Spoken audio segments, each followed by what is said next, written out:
You're listening to Horror Movies and Shit with your host, Pedantic Jim and Pretentious Mark. I've been a very bad boy, Jim. Oh God, Mark, what did you do now? No, Can we introduce our guest first? No. Okay. Are you mad at me, Jim? No, why would I be? You were mad last podcast. I was. Yeah, it got a little rough. Slope a little too much. A little bit too much. We talked though. We're good. I apologize, Jim. Although it was a good time. Anyway, yes, I appreciate the apology, but you and I talked. We're fine. I feel like as my podcasting wife, it's like we're fine. Yeah, no, it's really not. We really are. We're good. Okay. Daddy, please stop fighting. It hurts me. You weirdos! I swear to God. Don't worry, Carlos. We're not getting divorced yet. Not yet. Came close though. Well, no, it did not. It wasn't that bad. So, Mark, do you want to introduce our guest since he's been here before? We have a returning guest, author, male model, astronaut, Carlos Rivera. Welcome back. It's Rivera. You added an extra I in there. I don't know what. It's Spanish. Everybody gets the last name wrong. Don't worry. I have never gotten your last name wrong. I'm just saying. It's Carlos River. It's what? Carlos River. That's your American name. Why do you have to bastardize everything, Mark? Well, technically, it would be Carlos Riverbank. That would be the direct translation. Interesting. Well, now that we got that out of the way, how are you, Carlos? Doing fine. Thanks for having me over. Oh, anytime.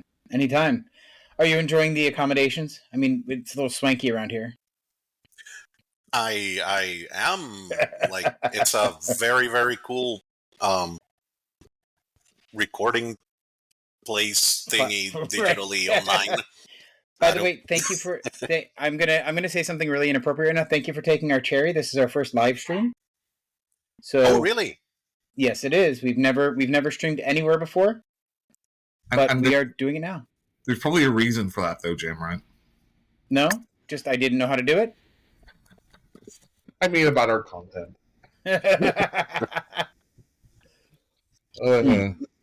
So, Carlos, we are here to talk about your books. So, last time you were here, White Harbor had just been released. The Local Truth, White Harbor Book 1. Mm-hmm. So, what have you been up to since then? So, back in March, I released Book 2 of the trilogy, titled Blackout. And it's been kind of a crazy ride. I mean, it became an Amazon bestseller. I got like a Best Queer Horror Author of the Year award from... Yes, you did. Yep. And so that was a shocker, considering there are so many people so much better than me. I'm working on... Let me be humble, please. That's not humble. Let me do a humble brag. Just and I've been working on book 3, titled "A Hole in the World," and that one comes out in October. And I'm almost done with that one. You put a call out on Facebook about book 3, didn't you? Yes. So that Mark can I tell everybody? Yes, Mark might enjoy this. So, Mark, I am being killed off in book 3. Can art imitate life? Not if you're lucky. So I'll let you read it, and then once you've read it, you can go ahead and replicate it. Just make sure not to involve me, because I don't want any issues with the police or anything like that. That's a Argento movie. Is it Deep Red? Where an author is describing murders in his book, and then the murders are happening in real life. Yep. And they're like, hey, are you doing this? It's like, well, why would I write out my crime? Right. Well, actually, did you know that something like that actually happened in real life, like in the U.S.? Like No. there was this guy, I forget his name. So this is a guy that became one of these, kind of incel alpha male guys, and he started writing these books. And in the book, he took like people who had wronged him and make them characters, and his character was taking revenge on all of them, and then he actually went and reenacted that in real life. He wasn't able to fulfill it, but he got pretty close Wow. before the I police was not actually aware of got that. him. It was really scary. I mean, I watch a lot of true crime documentaries, and that was one that left me like, Jesus, how did nobody know that this guy was going to do something? So what you're saying is writing your own confession, though, right? right. Yeah. So what you're basically telling us is your TV choices are that of a basic white woman. True crime documentaries and Lifetime movies. Yeah. Like or like South Park called it, like it was like investigative murder porn. Yeah. So tell us about book 2, since that's already released. Tell us what you can without spoiling it for anybody. Okay, so book 1 was pretty much like setting up the town, setting up its history, its characters. It was kind of like a coming of age story. Yep. Book 2 um, it turns kind of into this. How would I say it? Like, it becomes a lot darker, a lot more violent. There are monsters, a serial killer, interdimensional changes, things like that. And basically, it's taking everything that was set up in book 1 and just hitting the ground running, but Okay. without losing that, that character development that made book 1 so good.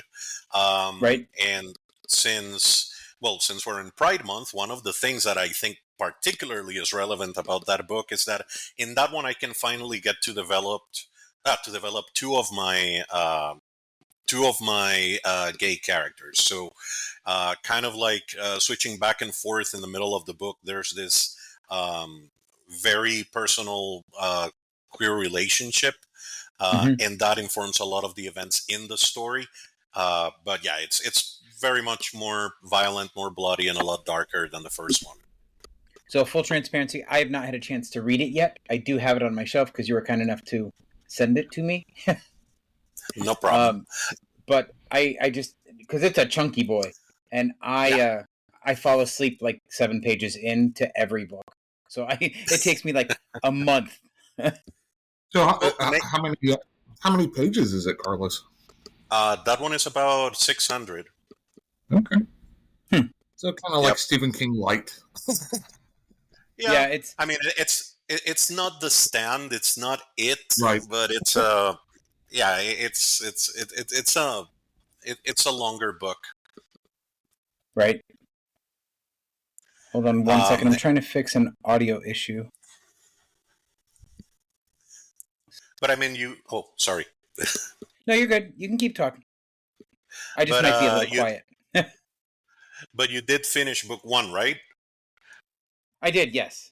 So in book 1, there were 2 characters near the end that were established. The book established that there was some kind of history between the 2 of them. One of them being like a kind of closeted, married, gay man, and the other one having been somebody that he had a sort of relationship with, and one of his closest friends, and they kind of falling apart as far as their friendship goes. So book 2 goes more in depth in those 2 characters, and like in things like child abuse, homophobia, and how that ends up shaping who someone ends up being as an adult, and how they break away from that. And in the middle of that, a bunch of monsters and more murder and serial killing and stuff like that. So it's really fun. Right. Well, that's awesome. I mean, it sounds like it's going to be a blast, and I can't wait to dig into it. I'm so slow at reading. So slow. You could probably throw Banned in Florida on that. So I'm trying to get my book banned somewhere. I mean, I wanted to get banned somewhere. I was like, hey, Florida, Tennessee, Kentucky, ban my book. That All you will have to make do is it talk an about absolute racism, hit. racism or homosexuality, and you should be good. Jim, can you send a copy to DeSantis? No, I can't. Nope, I'm not doing that today. Sorry. Okay, I guess I'll have to do it then. You should, Mark, because you're the only straight one on this podcast. I'm just saying. So it would make sense that you're a Moms for Liberty member. And Yeah. I'm a minority, Jim. Yes, I get it. Absolutely, yes. And you're the only one that could possibly be offended by any of the queerness coming through this speaker today. Yeah, and you can actually say there were these two gays kind of bashing me in the middle of a podcast, and I have the recordings and there's evidence. So ban this author from Florida. He'd have to actually listen first. He'd actually have to listen to the podcast first, though. So what's coming? What can we look forward to in book 3 in the Hole in the World besides my death, my gruesome death? So the thing is, book 3 takes all of the elements from the previous two, and I would say add a level of, how would I say, like disaster film to it. Okay. So it's taking all of the monster, interdimensional, cosmic horror, cults, things that comes from the previous two books, and spread it throughout the whole town. Okay. So it's actually a very, very chaotic book. Obviously, again, one of the things about my writing is that I don't like to lose the characters from all the action. But I would say like book 3 is probably the most violent, the most disturbing, the most chaotic of the 3. But always having that that connecting that to something personal, since the whole story is about a town that takes your secrets and your your fears and just uses that against you. So taking that, spreading that throughout the whole town. So Carlos, once the 3 books get optioned, right? Are you looking forward to like a movie trilogy or like an extended HBO series? Oh, so actually, I am kind of selling around how to say, like a pitch for a miniseries, kind of like a Mike Flanagan kind of 10-episode series for the 3 books. So the idea is to do all 3 in one season. This is stand level shit, Mark. This is not a one movie and done deal. Well, I mean, you look at Lord of the Rings; they made 3 movies, right? That's very long. That's what I'm saying. It would have to be a universe. There's no way they could do this in one film. Absolutely no. That's why I said a trilogy of movies or a miniseries. I don't even know that a trilogy of movies would encompass one whole book, though. So much happens in one book. Yeah, I mean, it's kind of difficult to fit it into one movie. I mean, it would need to be trimmed down quite a bit. Right. But yeah, I mean, I actually have like the whole pitch, and even have like the first episode written down and everything. So wow. So would you? So I would think something like a mini, not even a mini series, but a TV show would work for you, because you would get 12 or 16 episodes or whatever to talk about to delve into the first book, and then you can do the same with the second book and the same with the third book. Wouldn't make sense, right? In my opinion. Yes, and so the thing is, ideally, if you ask me, for me, I would do 1 season per book. Mm-hmm. But the problem with that is that since it's a story that's kind of developing throughout the 3 books, I would hate to have that thing that happens to a lot of shows, to like get canceled after the first or second season and then not get to finish it. So I would much rather trim it down to like a 10, 12 episode season for the whole story. Which I actually mapped it out, so it does fit. That's good. I would rather do that than have it, cut in the middle and not being able to finish it. I'm still hurting for Hannibal, so I don't want that to happen to me. So I'm currently watching 3 Body Problem on Netflix, which is 10 episodes. Right. But I guess the original Japanese or Asian, I don't know where it's Chinese, from. it's that one. Yep. Chinese was 30 episodes. Wow. So they've cut it by a third. 2/3. Ray just got done watching 30 Coins, and he freaking loved it. Oh, Alex de whatever Ingalius is a great director. Yeah.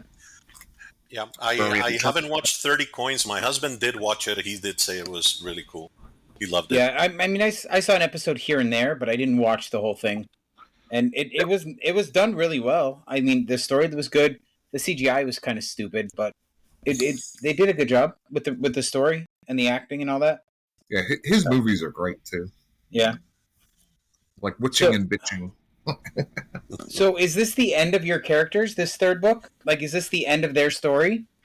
So yes and no. So yes, in the sense that the story, their story arcs, everything closes in the third book. But the way I had conceived it, my idea is to continue with White Harbor, but in a way in which it would be alternate stories. So think of an anthology, kind of like an American horror story, in which you have a different story each season with the same actors. Sorry, go ahead. Sorry. So no worries. So the thing is, I took a cue from Stephen King on this one because he wrote The Regulators and Desperation, and those two books are the same cast of characters in two completely different stories. So with like the common villain as the thread. So that's kind of like what I want to do, like tell different stories within White Harbor, but thinking of it as different dimensions. So like one of the things I was joking with a friend of mine is, who knows, maybe down the line I could write like even a story that happens in the Japanese island of Shiro Minato, which means White Harbor, and it's something about I don't know, like a Godzilla-like monster or something like that. So Carlos, it sounds almost like the template like X-Files did, right? So they have like an overarching story, but they also had their monster of the week, right? Yes, but in this case, there wouldn't be an overarching story. It would just be like different versions of what White Harbor is and who those characters are. So, for example, I have one planned that is kind of like my version of what a zombie story would be. Another one in which White Harbor is the name of like a prison island. And it's a haunted prison. So I have like a bunch of stories there that I want to tell within that, but each of them is like a different, like a different horror story. Cool. That's awesome. So, and I apologize for cutting you off, but what I was going to ask is, the guy with the dogs in the first book, are you gonna explore his story more? Because he seemed really interesting. I'm sorry, but his name escapes me right now. But like when they were talking about him, that's Ben Curling. Go ahead. Thank you. Ben Curling, yes. Book 2 is very much about him. Well, Book 2 involves him a lot, and the Vanek House, which is the place that he guards. So yeah, there's a lot of that in Book 2. So that was established Book 1, and then that comes to the forefront in Book 2.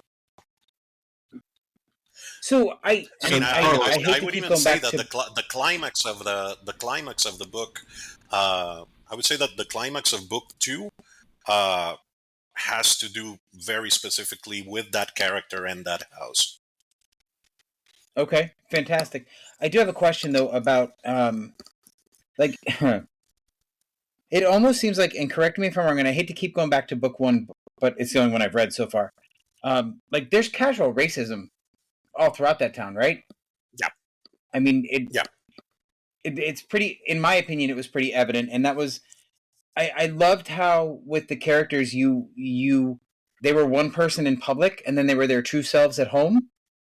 And it was just amazing to see that dichotomy, because you don't normally see that with characters. They're usually just one person everywhere, right? That they are who they are. But I thought that was fantastic. Yeah, and that's one of the things that I wanted to do, which was, so the town is in the West Coast, which the fact that level of racism that sometimes we see in certain of the characters, you would probably expect it more of like, southern states, but I wanted to do that. I wanted to do that more in the West Coast because That way, Right. it makes it stand out more. Like this town is not like the towns around it, and yeah, there's a lot of racism, a lot Right. of homophobia, but it's how would I say? Like it's understated in public, but overstated at home, Yeah, absolutely. and it's Mark, were you part going of to it say is something? because. Uh, What? Me? Carlos, I have a question for you. So you were talking about maybe writing something for like a miniseries. Are you doing that in like screenwriter format? Because that's totally different from yes, normal. yes, I actually, I first of all, I learned how to write a screenplay, and then I had a friend of mine who's both an author and a screenwriter go over it, so that he could check if maybe there are any formatting issues or things like that that he would, um, that he would feel don't fit the format.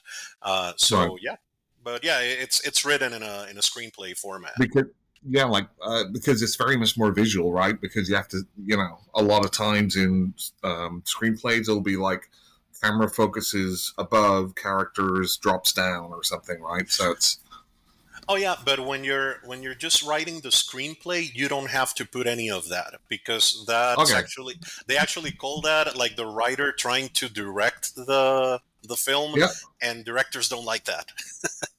that's what So I'd be doing.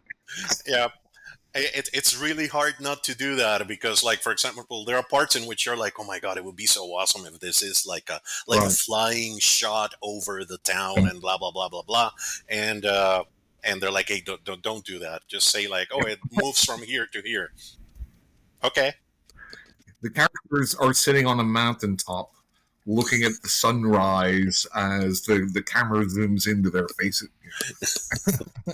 I know it's a different type of talent, right? There's a include Easter egg of the cameraman standing behind a tree, and the characters break the fourth wall by looking at the cameraman and saying hi. As Jim's character gets brutally killed, zoom in on the people vomiting through the horrific torture and killing of Jim's character.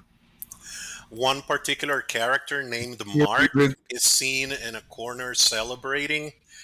Yes. I just realized I was on mute. And I'm talking to you guys. Yeah, it's fantastic. Yep. I'm so excited that I'm getting killed off in 2 books this year. You have no idea. I cannot wait. I'm so happy. What's the other book? I'm sure Mark wants to know. Well, Mark's getting killed off in that book too. Yeah. Oh, okay. But I'll quit. It's the book. No, you will not. Not after the author listened to our last episode. He promised me that.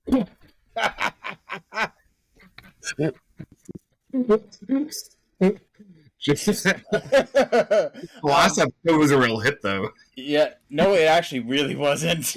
I'm just saying. I got a message from somebody's wife. She's like, I did turn it off after 10 minutes. I couldn't handle Mark.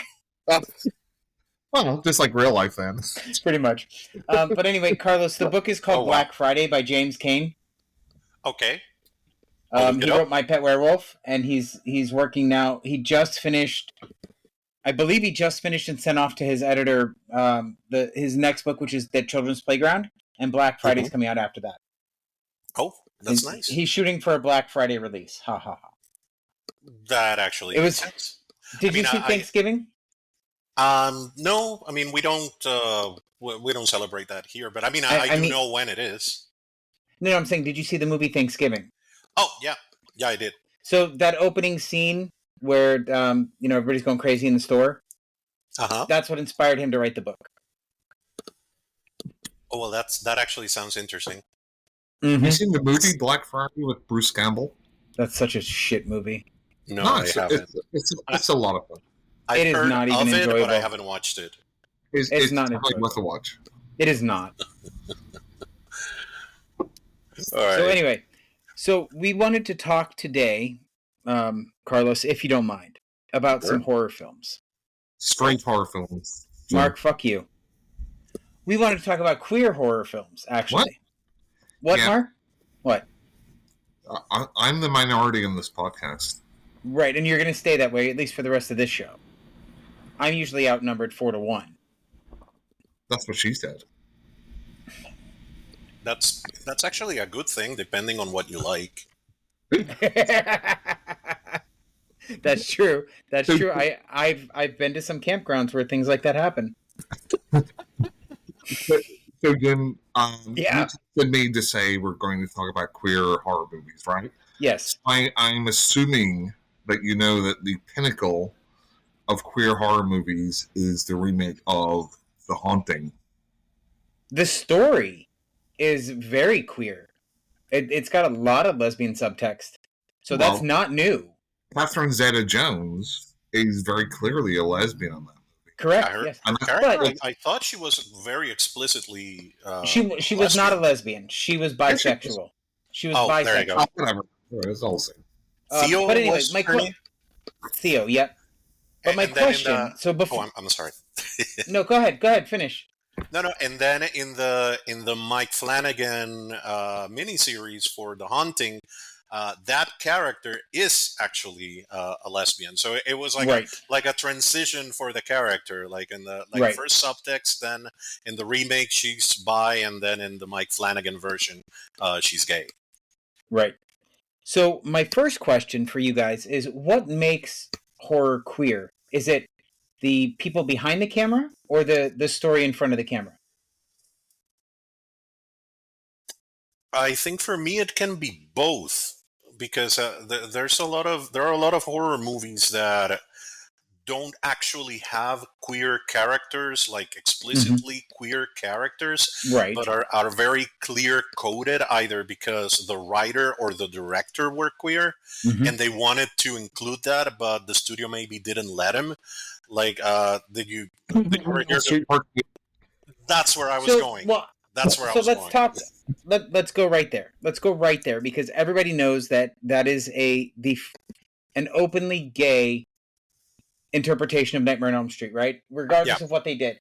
And even if you watch the special features, the director says it was supposed to be subtext. We had no idea we were being so blatant.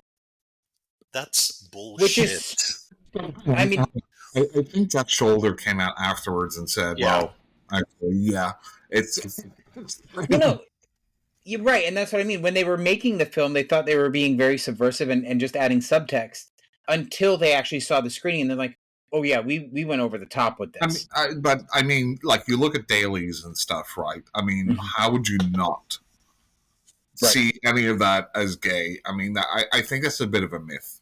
I agree that they knew exactly what they were doing, and I love them for it. Yeah.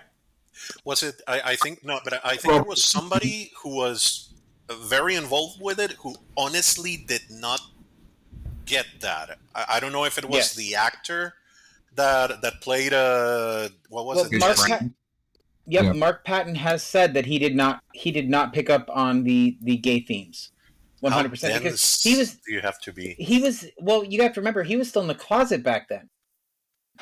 That was before he came out, so he probably was actively trying to ignore it, would be my opinion.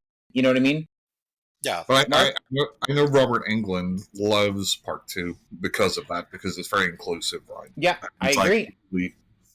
I think it's fantastic, and the fact that he doesn't save shit, the girl does. Well, I mean, because everything's swapped, right? And that's why, you know. But it's not. But it's hang on. But it's not. No, hang on. But it's not swapped, because it's very common in the nightmare movies for women to save the day. No. I mean, in general horror cinema, you have the scream queens, right? And yes. He was the scream queen. Yes. And she was there to save him. Yep.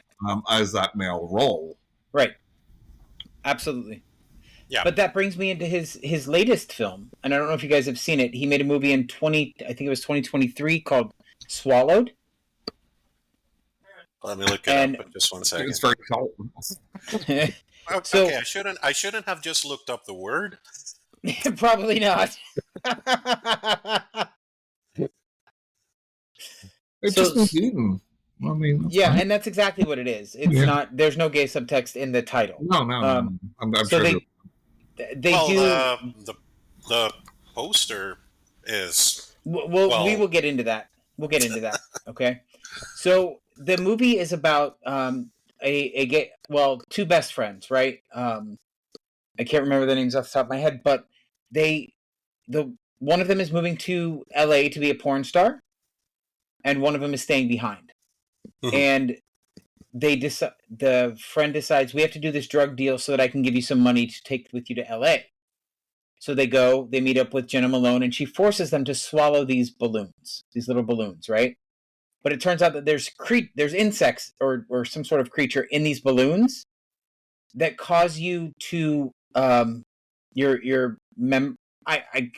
keep forgetting I'm not on TikTok and I can say whatever the fuck I want. It causes you to get rock hard for 9 hours if they are released into your system. So they go and anyway, I don't want to ruin it for anybody, but that's the gist of it, right? But Mark Patton plays the main drug dealer. So it was awesome to see him back on screen, right? And it was a little weird. There's a lot of penis in this movie. And the one thing I don't like is that if you're looking at the poster, right? It says that it's body horror. There is no body horror in this movie. Really? The only scene that could possibly be constituted as body horror, or could be considered body horror, is where they have to fist one of the guys to get these creatures out of him. What? But it's implied, right? It's implied. Like It's there's not fisting, Carlos. It is because like there's a towel over them and they're cheating the angle so you don't actually see anything. So there's no real body horror in this movie, but it is a solid film. Okay. I actually was, so you probably watched the documentary that Mark Patton did, right? Scream Yes. Queen.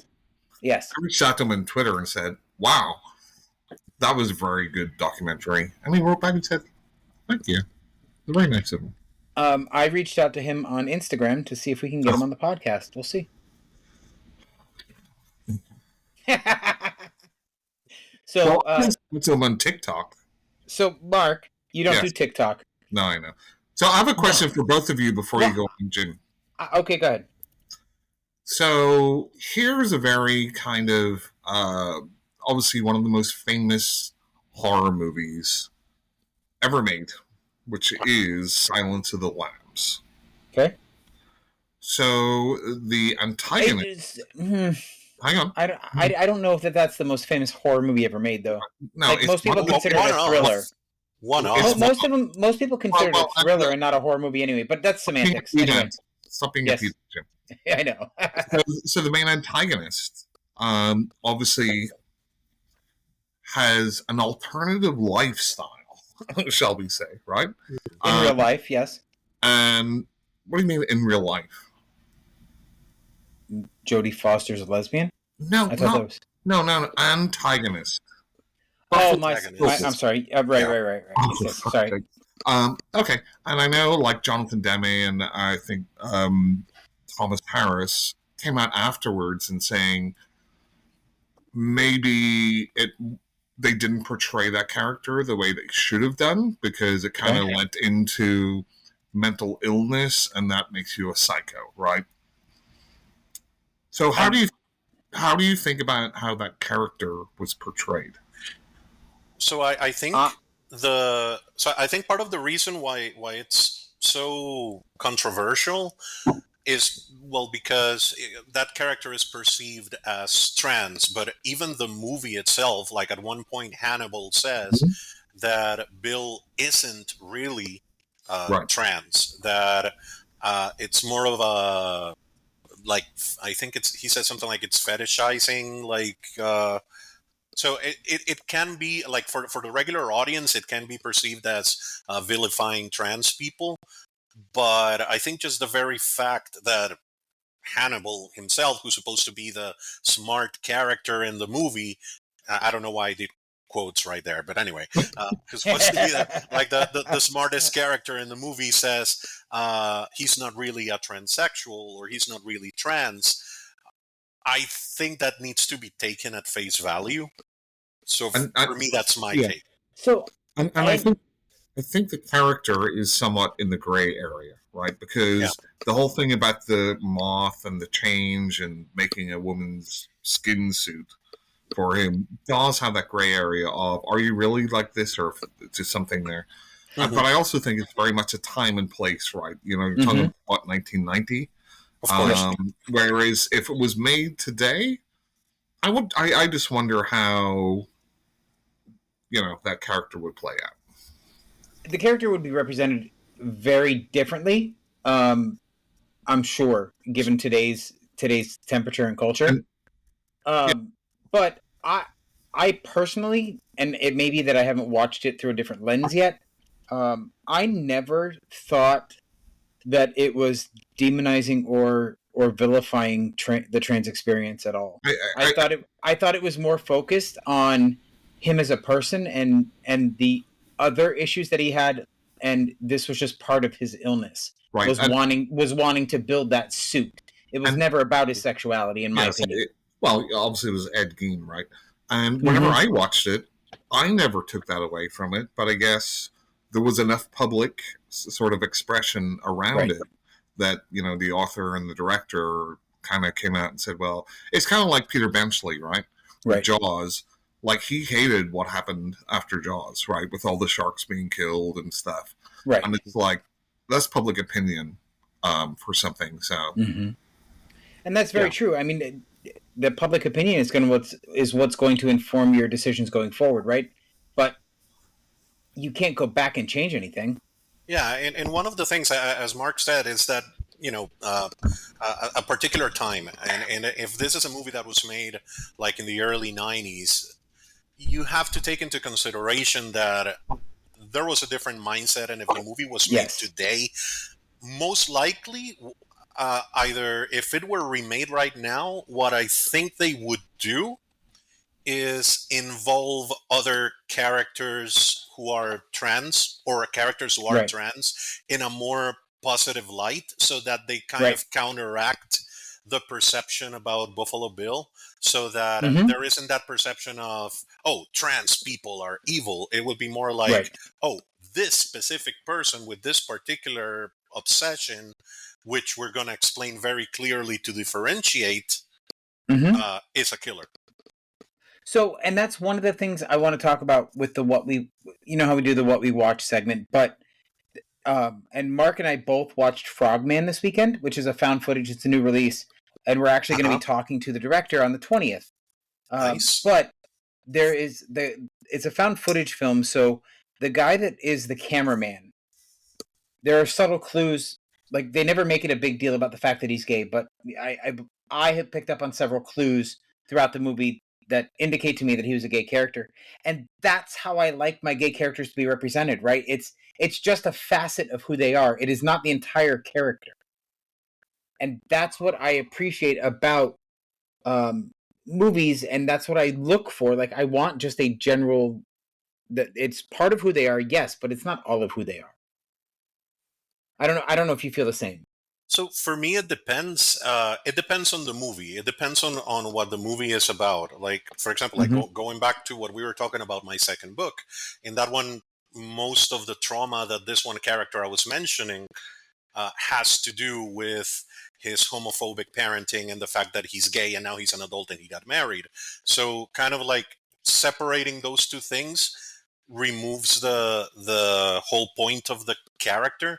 But what I would say is, if it's not the point of the movie, I totally agree with you. Like, hey, we have this character. He just happens to be gay. That's just one thing about the character. Let's move on. Right.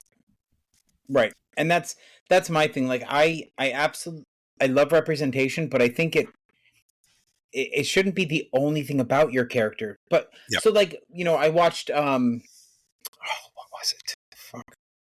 Hellbent, right? Have you seen Hellbent? Hellbent sounds familiar, but I'm not sure if I have. Slasher. Yeah, it's the first gay slasher film, is how they promoted it, right? And if I'm not mistaken, it takes. Oh, you know what? That may not be. I can't remember if that takes place in New York or Fire Island. Oh, I got to look it up now. God damn it. Okay, while you're looking it up, Jamie, can I pivot to another movie? Yes. For me. Okay, so another one that came to mind, just talk about Silence of the Lambs, is Sleepaway Camp. Ooh. So, no, but wait, hang on. Before we talk, wait, hang on. Before we talk about that, we have to talk about the twist, right? And the twist happens so much better in Deadly Blessings, which came out what, a year or two before Sleepaway Camp, and nobody ever talks about it. Never heard of it. Fuck you. You're so full of shit. Deadly Blessings? No. Deadly Blessings, yeah, it's a Wes Craven film. It's Sharon Stone's first movie. I've never seen it. You've never seen it? Nope. Oh, I don't believe you, Mark. There's no way. I'm being for Rizzle. I am shocked. I haven't. Is this like Wes Craven Presents, or is it like a TV? No, it's a Wes Craven film with Lisa Hartman Black and Deadly Blessings. So. Yes, Sharon it's Stone. without the S. Yeah, it's Deadly Blessing. And so it's about it. It has a lot to do with Amish culture, if I remember correctly. Because like, is that Ernest Borgnine in it? Yep. Being very Ernest Borgnine. Mm-hmm. Ernest Borgnine was awesome. He was. Yes, he was. And there's also, oh my God, I forgot the name of this guy.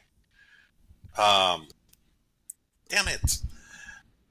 Hold on, now I gotta look it up. Big bald guy, kind of a weird face. I don't know who you're talking about. Oh, damn it. Okay, big bald guy with a weird face. Let's see. What was he in? God, I'm sorry. He's talking about Michael Berryman. He's talking about Michael Berryman. There you go. Oh, okay. Yeah. He was in The Hills Have Eyes. There you go. Yep. Well, apparently a very lovely person to meet. He is. He's an amazing person. But you're right. I used to think of it that way too. And he's got giant nipples. I'm sorry I described it that way. Now I feel like a bad person. It's just that he was, and yeah, he's, I don't know him, but he's probably like an amazing person. Yeah. So, Mark, that movie is streaming on Tubi, and I expect you to watch it before our next episode. For me, it's on Prime. Well, that's because you're in Costa Rica. Yeah. So anyway, Hellbent. So going back, Jim, sorry, real quick, to the movie which most people have heard of other than Deadly Blessing. Oh, fuck you.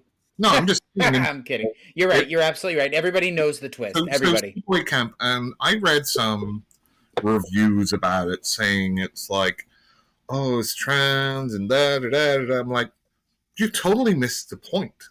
This kid was pushed into this. They never made that choice. Right. So it's actually just child abuse. Yes. But a lot of people don't see that. They just see, oh, it's a girl with a cock, right? So that's the lens they look at it through.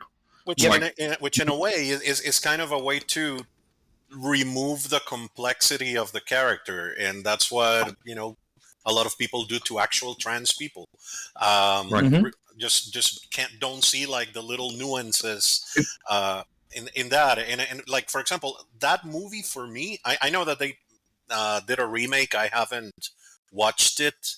They did, or they were going to. Yeah, no, they haven't. Either they did or they were going to. Maybe I saw something about a remake, but for me, that's a movie that if it's ever remade or if it's being remade, it should be made exactly as it is, because it leaves it very clear, and you have to be very dense not to get the idea that this is not okay. Maybe when it was made, it had to do a little bit with that.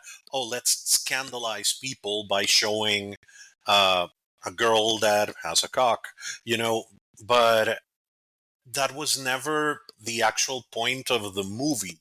So if it's remade now, I think it could be just pretty much made shot by shot. It is slated to be released in 2025.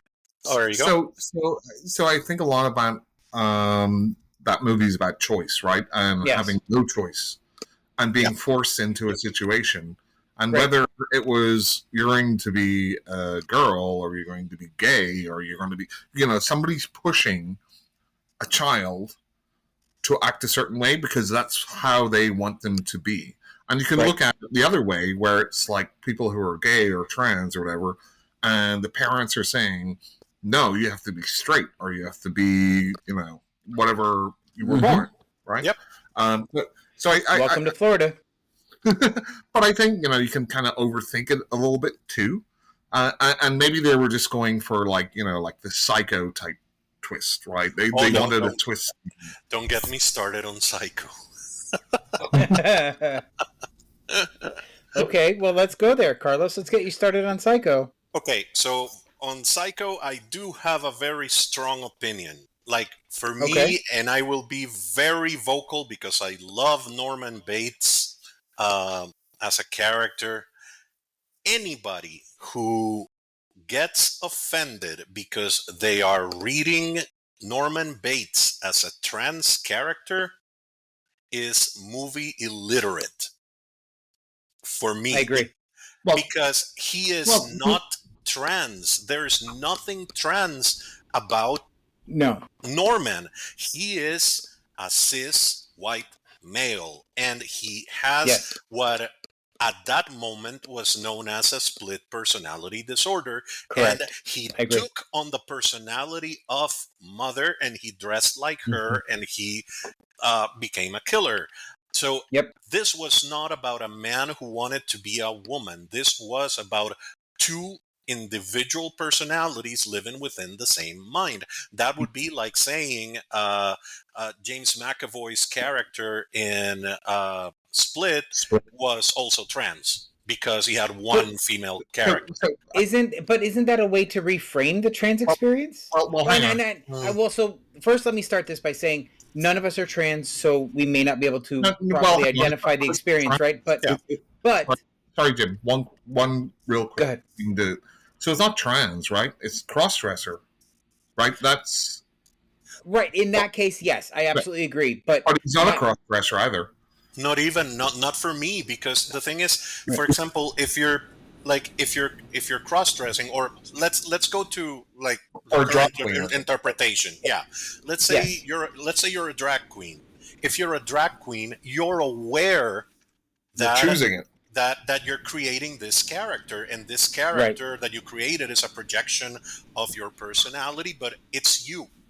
It's you taking on a character. Norman had no agency on the switch between the two characters. It was two people living in the same head, and then at the end, Mother takes over. But it's still. I mean, it's like Norman disappears, but I wouldn't call Norman trans, and I wouldn't say he's cross-dressing because he's not aware of it. Yeah, he's not Norman anymore, right? Yeah. That's the choice part, right? I'm sorry, Jim. But is it choice though with mental illness like that? I don't think so. No, I mean he doesn't have that. He doesn't have a choice. Right. Okay, that's fair. I can see those points 100%. So I stand corrected. I do agree with you both, for sure. Yeah, I mean, with somebody like Buffalo Bill, I can kind of see it. I can kind of see where you read that character as trans and psychotic, not Norman Bates. But is he really trans, or is he a crossdresser? Like, he just wants the suit. He doesn't necessarily. He wants to change. No. What I'm saying is that I can see how you can read Buffalo Bill as potentially trans, not Norman Bates. Yeah.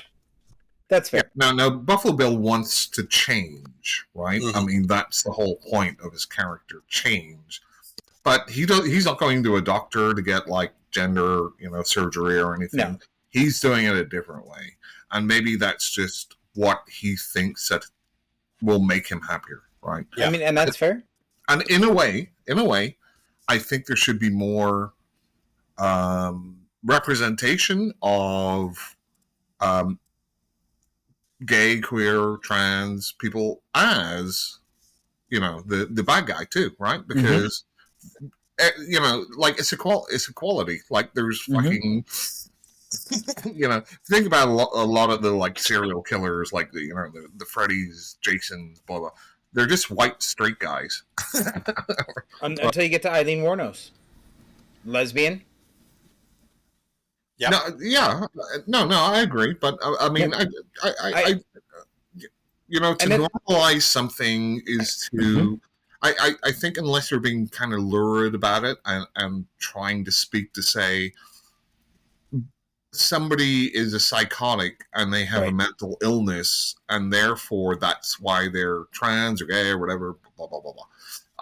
It should be, you look at Seven, right? And Kevin Spacey's character. And he's a little out there, right? But Kevin Spacey's a little out there, but that's beside the point. Well, apparently he's not. No. But but he's shown as another straight white guy, religious guy, killing a bunch of people because of their perceived sins, right? Right. And you find a lot of that, and I get it. I mean, but I think there should be a little bit more of a diverse killer. And whenever you look at even just women killing, right? Yep. That's still very much a minority, and a lot of it is tied into like man. It's like the hand that rocks the cradle, or it's like the jealousy thing about man. But anyway, that's all I got to say. Don't worry, we all three of us are already canceled after this, so... Yeah, pretty much. Yeah. But that's okay. So, let me ask you, Carlos, what's your favorite queer horror movie? Okay, like actual queer horror movie, or within the... What we're... So that goes to the... I don't know what you mean by that. Hang on, that goes back to the definition of what a queer... Right, it does. Is, right? I mean, because there's... The leading characters are queer, maybe. Right. Because, it's like, it's those old tropes. Black people and queers, they die like the first, right? Or they just don't exist. But, right. Okay. Exactly. So there's, so for me, it would be Hellraiser. Even though it's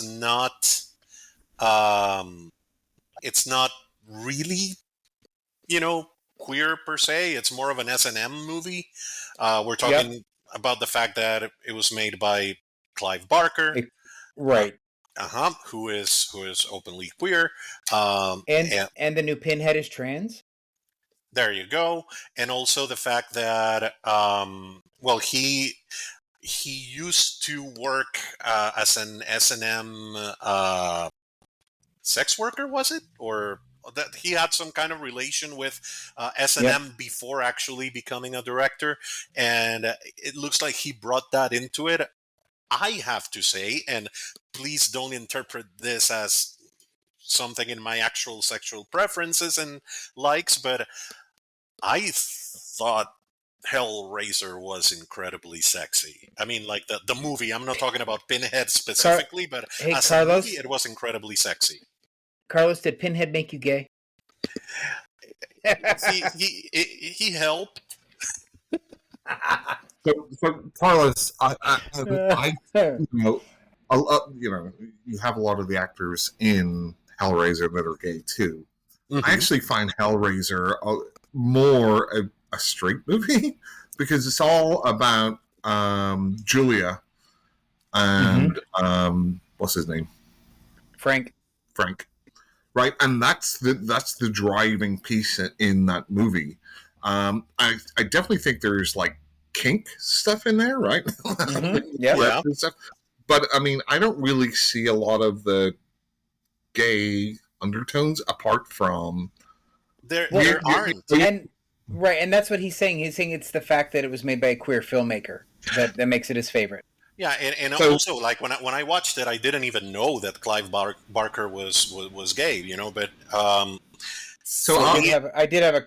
had a crush on Uncle Frank. I'm not gonna lie.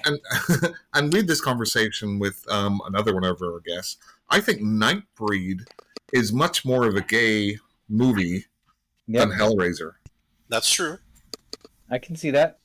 I can definitely see that. Because it's about somebody who has to like live underground with quote unquote monsters who are different, right? But they're not actual monsters. The monsters are the Humans. regular white guys, like in the cops, who were just Yep. going around killing people. Yeah. Right. No, Absolutely. I totally agree with you. So there's I'll also say, like, even though this isn't a movie but a series, I found like the Hannibal series to be extremely homoerotic. Um, well, even though the series does go out of its way to portray this relationship between Hannibal and Will as kind of like this kinship, they do add a lot of sexual overtones to it. And even looking at the way the movie ended, the series ended, have you guys watched it, or am I just Yeah, I've seen the whole series. Yep. okay? So even the way it ended, it kind of pretty much ended with like Hannibal penetrating Will, and they just fall into their future together or whatever. So it's like taking this very violent interpretation towards relationships, I guess, Mhm. and so yeah, for me that's another one that I was like, this is super gay, I, and I love Yeah. it. I'll say like the Anthony Hopkins performance of Hannibal always seemed to be very sexually fluid. Yes. Agreed. Yes. Just in his performance. Yep. Yeah, Well, it's and it's Well, even right, because it's even whenever he's talking to the senator whose daughter was kidnapped. He's all like, "Love your suit." Like, well, I mean, because he did one of his victims that didn't die was actually a gay man, right? there you go. So That's what I was going to he say. did entice him to into a situation that would compromise him. Yep. So you're right. He is very sexually fluid in that aspect, I think. I think he's just like very smart and just very open to Yeah. everything, including eating people. So I think he's just open to anything. I mean, and Mason Verger was the character's name, like Yeah, the it's one that Gary was played by Oldman. Gary Oldman. So yeah, Yeah. like even in the movie, when you look at the scene between them, from what I understand, that they actually met. Like dancing at a club, and then they went to Mason's apartment. I mean, all of that is pretty much like a hookup that turns into somebody drugging you and making you or convincing you to carve your face. So So, Mark, what's your favorite queer horror movie? Well, obviously, it's The Haunting with Yeah. Catherine Zeta-Jones. It's the most queer positive horror movie I've ever seen in my life. No, I'm only kidding. No, so I think I've seen an awful lot of what I would consider a queer. Like, I have to think about it. So, Okay, like, let's move on. I mean, Because let me think about it. that's Because fair. But like, I mean, you can come up with Child's Play because Don Mancini's openly gay. You could well, come, see, I mean, to me, it has to be in the movie, right? There has and to that's be fair. a theme That's in fair. the Yeah. movie where I think it's pointing to something. So Let me think about it. let me tell you. So like, I'll tell you one representation I really appreciated was have you read Clown in a Cornfield? no, I have it on my TBR. Actually, I should be reading it at some point this year. I avoided that book for 3 or 4 years because it was a YA slasher book, right? Uh-huh. But I have ripped through that book because it does not read like YA. Ooh. And the surprising representation in that book just floored me. Really? And then the real world implications that you deal with in the second book from the events in the first book are fucking amazing. So I've already pre-ordered both the physical and the audio book of the third book that's coming out this summer because I'm obsessed now. Okay. But the author Adam Caesar is also a film writer, right? Mm-hmm. He wrote a book called The Last Night at Terrace Lanes, and again, surprising LGBTQ representation. Nice. Because it's fantastic, and the way he handles it is just like I don't want to ruin the book, but I'll just say the way that he handles it it comes as a total shock. Even though you've gotten to know these characters through the entire book or film, all of a sudden you go, oh, okay, well, whatever. But it's so refreshing to see that, because you go through the entire book and you get to know these people, and then it's just like, oh, well, here's just another piece that I know about them now. Jim? Yes. I'm surprised you haven't brought up a specific movie where you think the movie is better than the book. Yeah, well, we haven't gotten there yet. Oh. So, What? Mark is now talking about Knock at the Cabin. Have you seen it, Carlos? Yes, I have. So, I read the book, and to be perfectly frank, Paul Tremblay is mostly miss for me. I like some of his books, but most of them I don't enjoy at all. I loved Head Full of Ghosts and The Disappearance at Devil's Rock. I actually liked very much A Head Full of Ghosts. It's an amazing book, but the rest of his books are pretty mid for me. Okay. I did not like The Cabin at the End of the World, because I thought it focused entirely too much on hate crimes, and it was a long conversation with very little actually happening to advance the plot. So it was pretty boring, in my opinion. But the movie treated the hate crime aspect and the story so much better. I agree. They kept it moving. They kept it interesting, because I will be the first to admit I hated that they cast Batista in the main role, because the person that played that character was supposed to be like a Mormon missionary, and nobody's expecting him to show up on a bike telling you about the pleasures of Jesus, right? True, but for me, I mean, like when I haven't read the book, but when I watched the trailer and then when I watched the movie, I was like, Jesus, this is genius casting. Because except for the fact, go ahead, sorry. Because the main idea is that this is not a bad guy.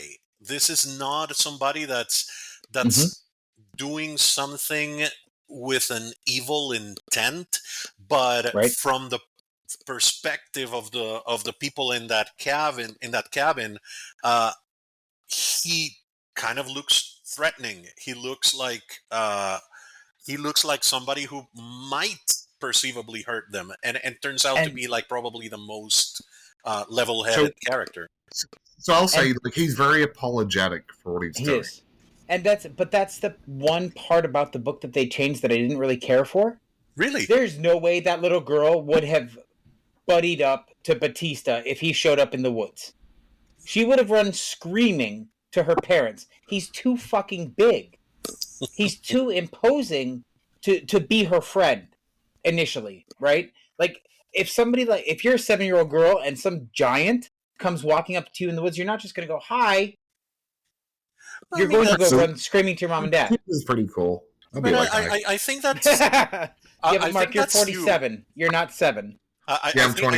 I think that's you. I mean, I think there are a lot of kids that are very outgoing and very friendly, and there's something, and that's probably one of the things that has helped Batista grow as an actor, is the fact that even though he's this big muscle guy, and all tatted up, there's something about his face and his demeanor that feels very. I don't know what the word is, like very amiable, I guess.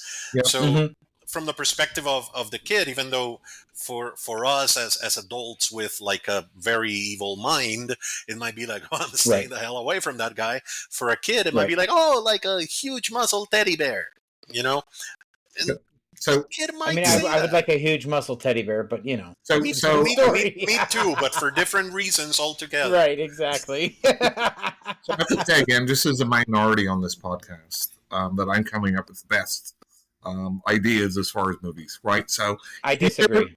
So hang on. So think about what is maybe one of the most famous money-making Hollywood movies that has both very sympathetic gay characters who are treated horribly, and a main character that's gay but doesn't want to talk about it. Oh wow. I'm drawing a blank here. Me too. So I remember watching this movie and like, oh my god, they actually did it, right? They actually showed it on screen and they did it amazingly. I'm like, the people I talked to about this specific movie, which is a sequel, were also like horrified at the opening.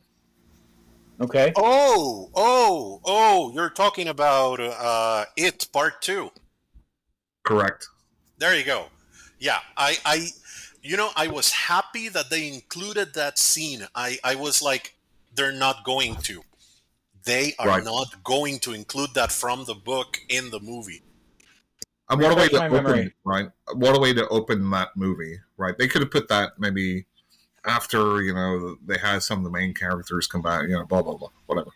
But, yeah, I mean, a lot of people that I know that I talked to, they were shocked about that opening, saying that's awful. I'm like, that's the 80s and that's small town America, and that shit happened. And a lot of people, a lot of people asked me because they knew I had read the book and they hadn't, because here in Costa Rica people don't read horror. Yeah. They here people just read about like socio-political things and stuff. But anyway, a lot of people ask me like, "Is that in the book?" And I'm like, "Yeah, that's in the book." And actually, very close to that, and might even be worse in the book. But they did an amazing job with that. Plus, what was the name of the character who was gay in it, right? Clearly gay. Adrian, was it? I don't remember. And the adult actor and the child actor was great. It's the one that gets attacked by, like, the... Oh, you're talking about Richie, yeah. Oh, Beep Beep Richie? Yeah. No. Was it Richie? Richie Tozier, the comedian? Richie Tozier? Uh-huh. No. It was the guy with the mother who was overbearing. Right? Oh, the asthmatic one. Eddie. Eddie, yes. So Eddie's clearly gay in that movie. Clearly, like, they had a scene in the arcade, right, when he was playing. Was it Eddie? You're confusing both characters. So it's Richie. It's Richie. It's Richie, the one that has the scene at the arcade, and then has the scene with the statue that comes alive, and it's supposed to be. It says, "I know your dirty little secret." Yeah, it's this big representation of masculinity coming after him, but he is in love with Eddie, so that's probably why you were confused. Yeah. Right. Got it. But that's the thing, right? And it's like, I know your dirty little secret. Yep. Right. So that's what Mice talks to him about, and that's what it's about. Yeah, and there's actually a funny story about that. Like, so that has been headcanon for fans of the book for a very long time. The book never makes anything explicit, about that. And then one day, and this is way before the movie, somebody asked Stephen King what he thought of that interpretation, and he said, "Well, I didn't intend it like that, but I like that reading of the characters." Yeah, and honestly, like, I've read the book or listened to the book a couple of times. I never picked up on that. No, me either. So I think what the movie did was brilliant, because it's like, moving stuff from the 50s to the 80s. I mean, in the 50s, it would just be like, you just would never say anything, probably, like, at all, or even like, tell somebody, "Hey, keep playing with me in the arcade." But the movie is just like, we're going to have this gay couple at the start, plus one of our main characters is going to be gay, but they're going to be repressed about it, right? Yeah. And until the end, whenever his Eddie dies, and he's so upset. Yeah. And then everyone is like consoling him at the end. And then he carves like their initials on on the fence. Yeah. Yep. So, Jim, that'll be my favorite queer horror movie, I guess. That's fair. That's fair. Mine we've already talked about, but I don't think anybody's seen is Hellbent. I love slasher flicks, and that was the first queer-centric slasher flick. It's about a group of friends in West Hollywood. But there's another movie called Fire Island that was really good. It's another slasher flick about a group of friends that go to take a vacation on Fire Island and start getting killed off one by one. That was another solid independent flick. With that title, I mean, it doesn't surprise me that it would be a gay movie. And if you want to see a fun paranormal comedy, that is where almost all of the cast is queer, is Summoning Sylvia, which was a lot of fun. That's on Shudder, right? It was. That's where I saw it. Yeah. All right. And Fire Island was too, I think. Let me take note of that one. Nope. Fire Island is on Paramount Plus. I really hate the fact that here in Latin America we don't have Shudder, so I actually have to wait until the movies show up in some of the other services. Like, for example, Right. you guys always post like things like, "Oh, it's available on Shudder," and then I go and I see it's in Prime or in Star Plus or stuff like Well, let's that. just get a VPN. Just get a VPN, right? Oh yeah, just get a VPN. But Right. here's the thing. But the problem is that there are some of those apps that ban you if you use one. I thought Prime was one of those, so that's I why don't I get know. worried of using a VPN. I don't think they would know, right? That's the whole point of a VPN. They would know. It's easy enough to track. Would It's they? not. Yeah. So let's talk about some movies that we might not have thought about. You ready? Let's go. I have not seen this movie, but we'll talk about it anyway because I understand there's lots of lesbian overtones in this movie. Jennifer's Body. Haven't seen it. Me either. I have no desire to see it because I hate Megan Fox. I mean, there's lots of like Jess Franco, like lesbian vampire movies from like the 60s and stuff. We'll get there, Mark. We'll get there. Don't jump ahead. Okay, sorry. But here's the thing, actually. I haven't watched it, but based on what I've seen in a lot of lists, that movie keeps showing up as it's actually good. You know, like even though, I mean, she's like Megan Fox is, has the acting chops of my left knee. They say that she actually gives a really good performance, and that the movie is actually very fun. I found like an actor can be terrible in one movie and great in another. So yeah, absolutely. It all depends on the role and the material. I don't really like hold bad movies against somebody. Yep. Maybe I do. Wait, next Chris, up is Chris Pratt is in this? Yeah. Oh. So next up we have a 1942 classic, Mark. Mm-hmm. It's a B movie. What? Cat People? Yes. See? Not to be confused with the 82 remake, which is the only one I've seen. Right. And I was like, I don't remember lesbians in that movie. With Natasha Kinski. Yep. Yes. What was the title again? Cat People. Oh. Cat People's actually best known for the bus scene, Jim. The 82 version or the 43 version? The 43. I've not seen it, so I couldn't tell you. It was. I don't know. It's kind of considered like one of the first jump scares. Oh. Like if you've seen, Final Destination, they did it at the end. Yeah. Where the character's out in the road and you don't see the bus and the bus. Yeah. That's fair. Carlos, any experience with that movie? Not really. I mean, probably the 82 one, I do recognize some of the shots, but I don't have much of a memory of it. Funny fact, searching for it, I got a bunch of pictures from Cats, which is a different type of horror. Yeah. So there's lots of undertones with Cat People, right? And it's about like a woman's sexual urges, right? Who then it's almost like a werewolf, like Ginger Snaps, right? It's kind of that sort of same type thing. Yeah. So next up, we're going to go foreign. Are you ready for this? Let's go. It is a 2013 French film that I've seen, Mark. Are you proud of me? Hot Tension? No. Nope, It's Stranger by the Lake. This, to me, is not horror. It's a crime thriller more than it's horror. So this guy meets somebody at the beach. They wind up hooking up, and then they spend the rest of the day committing various crimes. Like a Thelma and Louise. Kinda, yeah. Mm-hmm. But it is a solid film. It was a really good watch. Okay, taking down notes. Yeah, So I'm this just building up my to your watch to be watched. list to be Yeah. watched. So Mark, I haven't seen the next one, but I believe you have, and that's going to be Under the Skin. Uh, Scarlett Hang on. Johansson.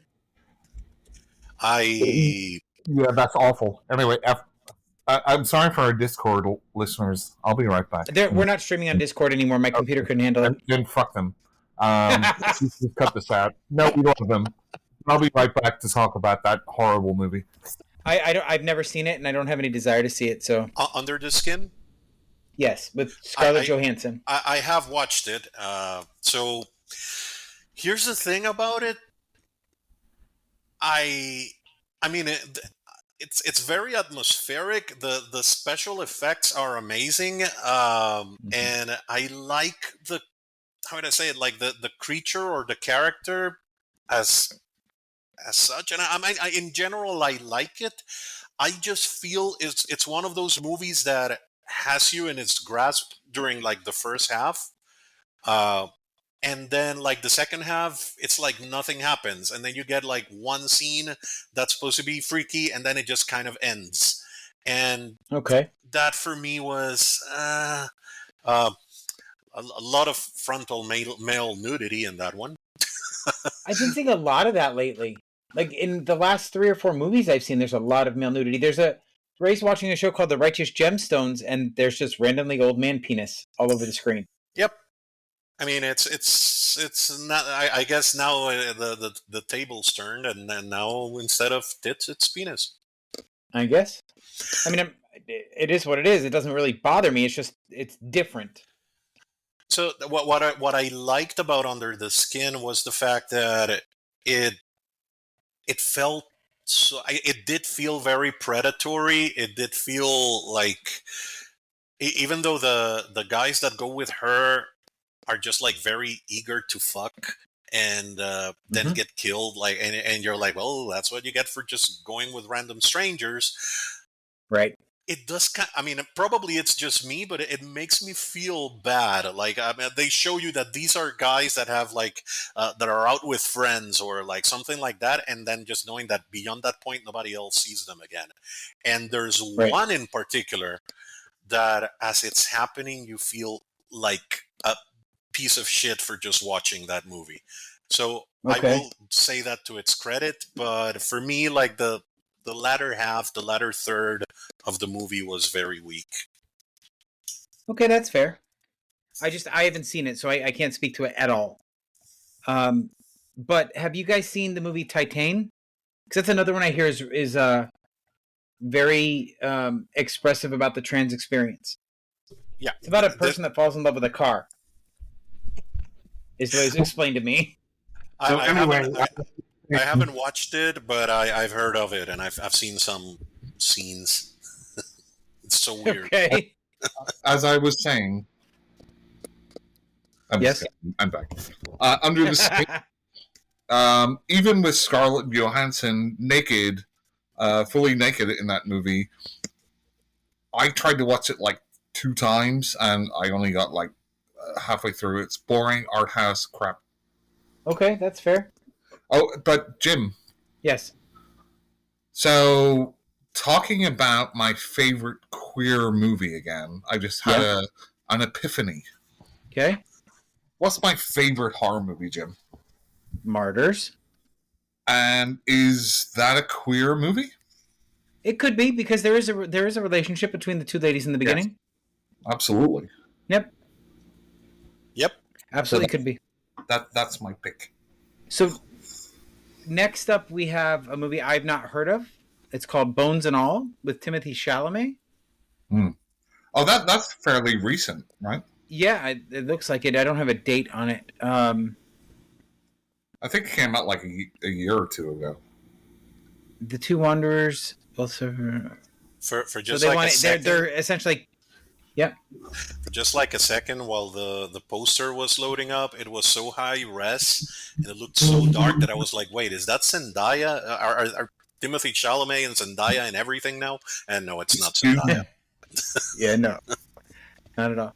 but I don't. I haven't seen it, but it has something, it has to do with vampirism and cannibalism, apparently.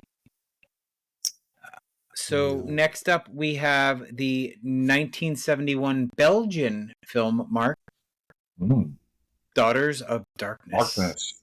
Jess Franco, right? Yes. Mm-hmm. What do you think about that film? So, I mean, that's kind of that very lurid period of Yes. just kind of let's get some naked women on screen. They're vampires, plus they're lesbians. Right. Kind of like it's Euro trash, right? Yes. Yeah. Mm-hmm. And it says specifically, it ushered in this sapphic vampire trope. Right. Can I add one there? You can add whatever you'd like. No. Okay. I no. No, Okay. nobody listens to Mark. Don't start now. I'll shut up. Mark has already made me feel self-conscious and Mark, and othered and discriminated, and I'll shut up now. Hey, I'm the minority here, Carlos. So. Mark, He bashing me. Mark, he's more of a minority than you are. True. He's queer and Spanish. Well, I'm Hispanic Or Costa Rican. Yeah. Hispanic, Costa Rican. but I'm British. If I were Spanish, I'd be white. Yeah, that's true. That's true. Anyway, Carlos, sorry. Yeah. So so We are so fucking canceled. This is over. It's been nice knowing you guys. Yeah, Carlos, thank you for joining us for our last episode of the podcast. So Carlos, before we go on, I just have to say something, right? I kind of hate this new thing of you can't say words like suicide, right? Oh, You can't say unaliving. Words unalive. I hate that. I'm like, if to me, it's just like, oh well, let's just put it, under the rug. Let's just not even talk about it. Let's just call it something else so that nobody has to think about it. I'm like, that's why people kill themselves, because they're unheard, they're unseen, and it's just something that nobody wants to talk about because it's not something that like platforms allow now. Apparently, it's so stupid, that and rape. And the thing is, so if I say on a live, it's like it's like essay. Somebody essayed somebody, then unalived them. Right? I mean, like in your mind, it's the same concept, except now you have the added layer of, oh, I'm not supposed to say this. I'm supposed to keep it hidden.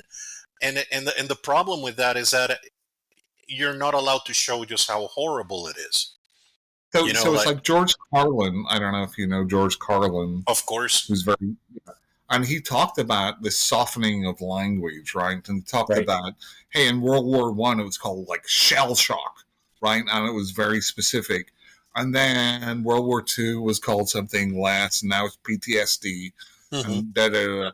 And it's like, you never tackle that issue because it gets lost in the language, where it just kind of like softens everything, and it makes nobody think about anybody apart from like the language itself, right? So if you rape and kill somebody, you should say somebody got raped and killed, not somebody got essayed and unalived. Yeah, and Listen, here's talked about. Oh, sorry. Go ahead, Mark. No, go ahead. Please go ahead. That was me. That was not Mark. No worries. So, at the risk of getting very personal, I'm not going to go into details, but I had an experience in my life in which I was, well, I wasn't raped, but I was nearly raped, which pretty much constitutes sexual assault, however you want to call it. And for me, it's actually offensive to hear people try to conceal it, because it's like they're trying to make it a little bit nicer, a little bit not offensive. No, it's offensive. It's horrible. It's humiliating. It's the worst thing that somebody can do to you. Call it what it is, so that people know that it's horrible. Right. That's I agree. I'm very sorry, Carlos. But Yes, yeah, me too. I totally agree. I think the more you massage the words into being more acceptable, the less the more it lessens the crime itself. Right. Agreed. Yep. One of the things that, for example, like about a month ago, I did an interview and about my books, and one of the things that one of the persons called out, and thankfully he called it out in a positive light, was that I do use very clearly, language that we're not supposed to use. And what I tell people is that, like, for example, I wouldn't use a homophobic slur. Well, first of all, because I'm gay. Second of all, because I'm not an asshole. But if I write a character that is homophobic, that person is going to use those words. Yep. I'm not going to soften that. If I write a character that's racist, they're probably going to use the N word. I would never use it myself, but the character, because of the person that they are, would use it. And trying to hide that kind of makes it feel like those people don't exist. Well, Yes. you lose all authenticity, right? Exactly. So if I'm writing some sort of, not that I write, but if I wrote some sort of racist redneck guy saying, "Oh, hey, Mr. Black person, I don't really like the tone of the epidermis on your body," like, nobody's going to believe that, right? No. I mean, that's not real. I mean, don't sugarcoat stuff that's real. That doesn't mean that you agree with that character. In fact, you're probably writing that character to point out how awful they are. Exactly. But right now we're in an environment where people fail to understand that you have to separate the artist from the work. Yeah. Because they have to sometimes represent or depict things that they don't agree with to get their point across. Well, I'll give you the number one example: Mel Brooks's Blazing Saddles. Oh my God, it's still genius. It is. Now, and I think a lot of people will say, well, it's like these liberal woke people that don't want this sort of stuff. And maybe to a certain extent that's true. But I think it's like companies are companies, right? And there's no nuance there. And it's just like the person on top's like, we can't say that word, so let's excise it from all our stuff. Yeah. But they're missing the point because they're a business person. They're not a creator, right? Right. And they're not in tune with reality. Yeah. You know, one thing I hate even more than well, I mean, not even more, but I hate almost as much as softening language. So, like, for example, if somebody puts a trigger warning in a book in the back of the book, like, so if somebody wants to look for it, it's there. Okay, fine. I hate trigger warnings in TV shows and movies. Why? Because it spoils what's going to happen. So I'm already expecting something to happen. Like, particularly like, oh, this episode contains scenes of, suicide and blah, blah, blah, blah, blah. And I'm like, okay, so which character is going to kill himself?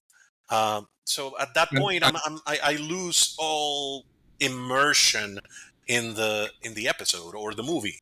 Right. But and I would just like to apologize to our listeners that Carlos used the word "quote unquote" hate, which is very offensive. I'm gonna mute you if you keep that up, Mark. That's I'm just kidding. No, but Carlos, I mean, I absolutely, like, there's no.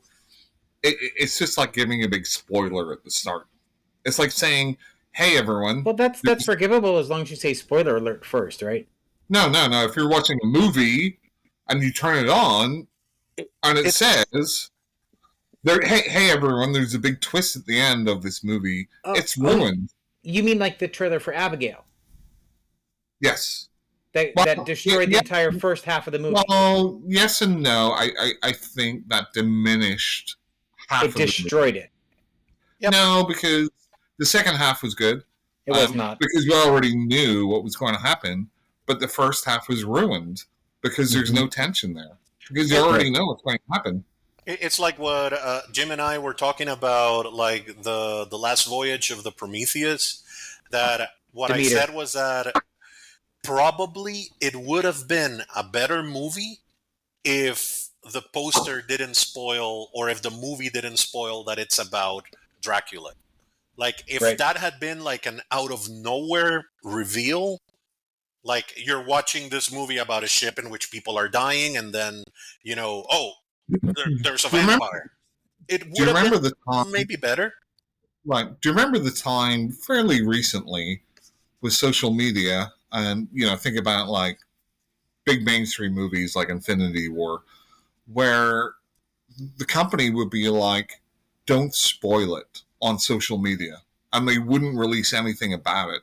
It'd just be like, "Don't spoil it." Yep. But now it seems like, whatever. Just trying to get people in there with whatever.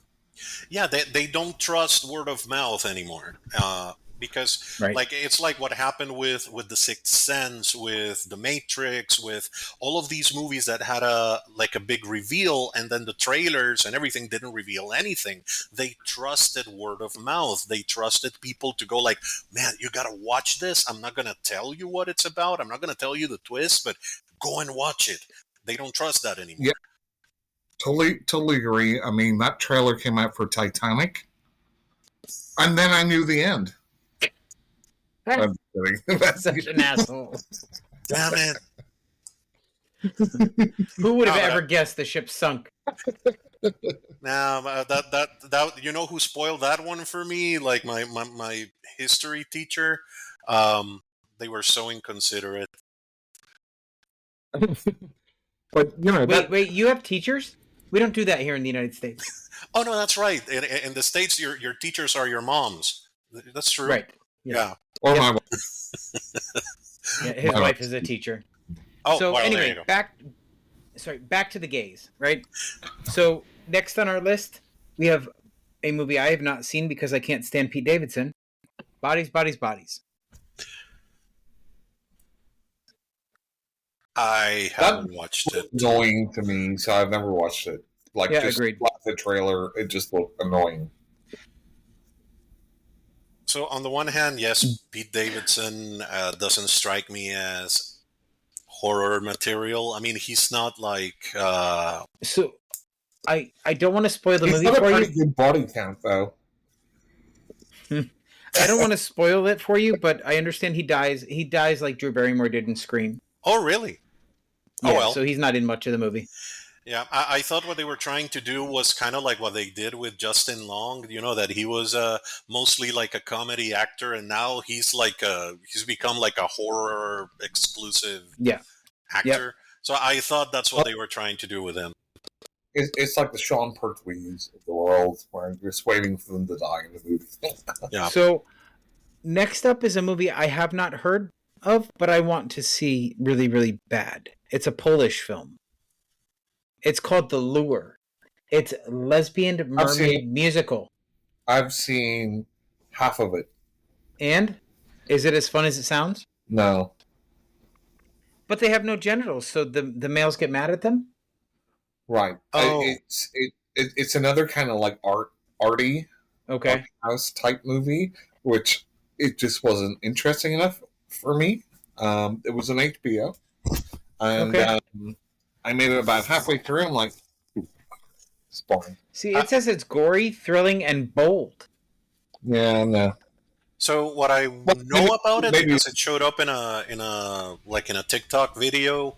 Okay. The one good criticism I heard about it, and I'm actually seeing that in the pictures, is that for some reason, like the tail effect looks pretty disturbing because it looks very real fish, not like artsy mermaid thingy.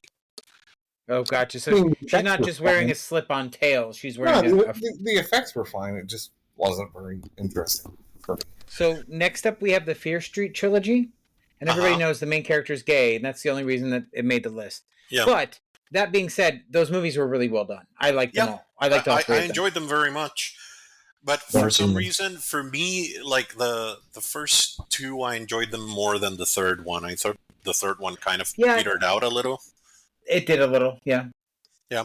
So one I was going to bring up, not because it has queer characters. I don't remember actually there being any, but because it has Tilda Swinton in it, and she's an icon.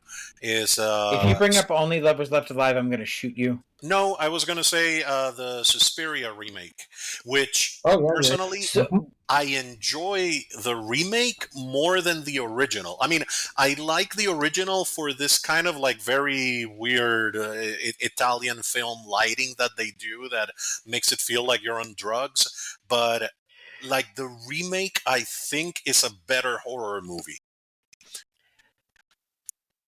Jim? Mark, I personally don't like either one. Really? Like, I appreciate what they. Yeah, I thought they were both boring as shit. So I like the one dancer scene where she's ripped apart in the remake. I thought that was really well done, but other than that, I thought the movie was boring. Really? I did appreciate the fact that there were very few male filmmakers used with that film, and most of the roles were all played by women. Mm-hmm. I thought that was really cool. Including Tilda Swinton playing. Yes, she plays an old man. Yes. Yep. But I think I really found like the climax of the movie like really gory, disturbing, and bloody, and I loved it. So I think it does what a remake should do, and I love both of them. Yep. And it's like Maniac. Carlos, I don't know if you've seen the remake of The one with Elijah Wood. Elijah Wood. Yep. I have. So what it does is it takes the same concept and twists it enough that it's something original and different, but still keeps that same vibe and the same general story arc. Yeah. So I really like both of them. And what's her face? Dakota Johnson is fantastic in it. She's a good actress, except in Madam Web, apparently. Yeah. And 50 Shades of Grey, of course. Oh no, people love her for that movie. Those three movies. Are you kidding me? No. And like bored housewives are creaming their jeans over those movies and those books. You know what I didn't realize until afterwards? I don't know why. That Mia Goth is in the remake. God, I didn't even realize that. I don't like her at all. I hate seeing her on screen. Why do you hate Mia Goth? She overacts, number one. And I've never seen her in a single film that I've actually enjoyed. Pearl was ludicrous. X was terrible. The most interesting thing about X was Jenna Ortega's will she, won't she do the porn. That was the most interesting thing in the whole film. So Pearl, okay, so I kind of see Mia Goth as a bit screechy sometimes. Yeah, yep.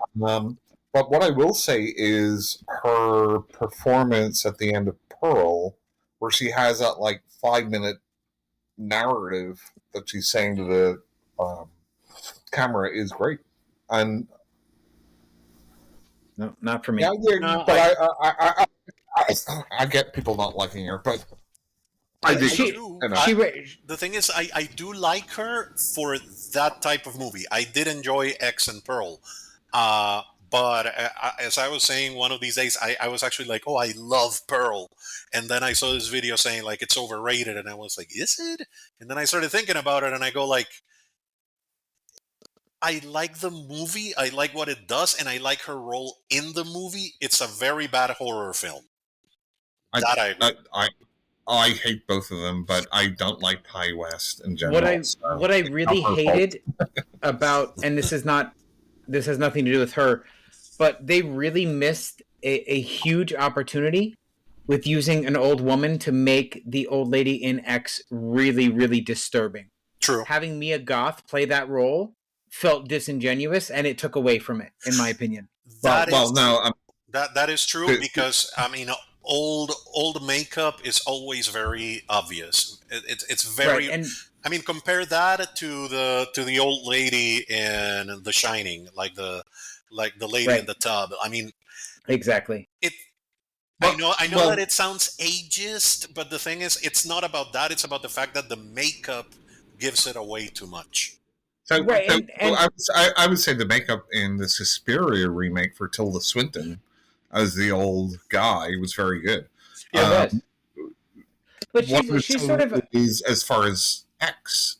having two octogenarian old killers was just like, I don't believe it. Don't believe it at all. At all. But you know what? It worked in M. Night Shyamalan's The Visit. No, it didn't. Yes, it did. That was a Well, great movie. no. Hang on. So The Visit was not like 4 or 5 adults. No, it was two children. It's 2 old people. It's 2 children against 2 old people. Right, but I'm just saying it having actors that are actually that age worked for that movie, though. Is my point. Not so much the character changes. Movie itself. Yeah. Well, I mean, you're just talking about representation of, hey, does this look believable or not? It's like Prometheus whenever they had what's his face. I hate that movie in that horrible old man makeup, and it's just like, it pulls you out. It pulls you out of it. I feel like I really sound like I don't enjoy movies in general at all. Well, that's true. You hate everything. We know. I feel like that's exactly how I sound because that's all I'm talking about. And I just know Mark's going to bring up Jennifer Carpenter next, and then I'm going to do it again. So here's my hot take about old people in horror movies. There should be more of them. I agree. Or better makeup. So I'll give an example of Bubba Hotep, right? Ossie Davis in that movie was amazing. Solely around old people dealing with old people issues in an old people's home. Right. And Bruce Campbell's makeup was pretty good, but everyone else was old. It's like, cool. Like, you don't always have to have, like, 20-year-old slasher victims running around in their bikinis. Right, Jim? Right. I don't like that. No, don't need that. Yeah, the thing is that... around with their banana hammocks, Jim. Yeah, I would appreciate that. Yeah. Mm-hmm. So I think in general, I think we go back to the point about legitimacy and just being very real with what you're portraying. And if you take a character and you put them in old people makeup, it needs to be the best damn freaking old people makeup that you're gonna do. Otherwise, it's gonna break the scene. And unless that person becomes freakish or deformed when they get older, in which you go like, oh, okay, that's what's going on here. I think it's sometimes just better to hire an older actor to do it. Yep, because I agree. Because even though I enjoyed X, I totally agree that putting Mia Goth in old woman makeup just made that scene. I mean, pretty much every scene that she's in, but silly. It takes away the scare factor. She looked like a 20-year-old wearing a plastic rubber suit. No, but here's the thing, right? As far as watching X and Pearl, they're 2 different characters played by the same person, right? So, like, if you watch them back to back, and nobody told you, hey, say you made like one cut of both of those movies together, right? You'd be like, why is this character in this movie now the other character in this movie? Right. It's like, Jim, I know one of your favorite actresses, Sherry Moon Zombie. God, fuck you. But it's like, Mia Goth is the muse now for Ty West, right? So he has to put her in it, and I guess she had a lot of creative control and stuff, which is cool. I mean, awesome. I don't like them, but that's just my subjective opinion. But it's like, it doesn't make a lot of sense. I get so tired of always using the same actors in everything. Like, especially, for instance, Rob Zombie and even Mike Flanagan. They put their wives in everything. Now, the difference, however, is that Mike Flanagan's wife is a phenomenal actress. I just want to see her outside of his work.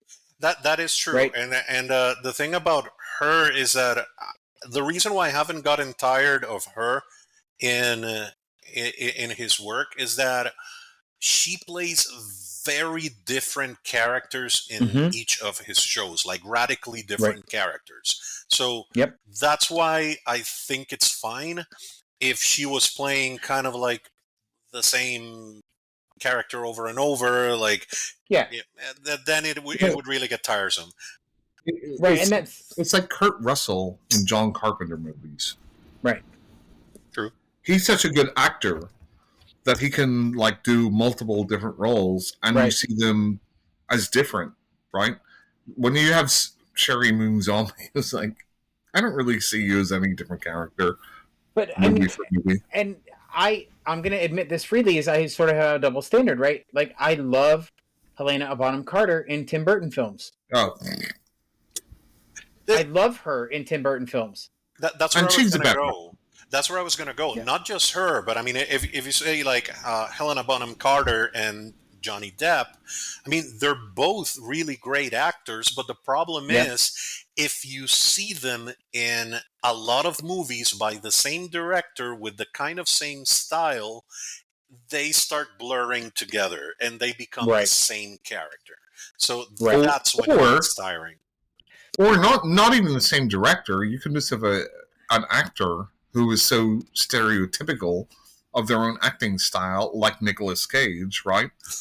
You just expect a Nicolas Cage performance Right. in whatever he's in. Like, you don't expect him to have some sort of subtle background character who's very demure and doesn't talk a lot. What is that Cage movie? is crazy.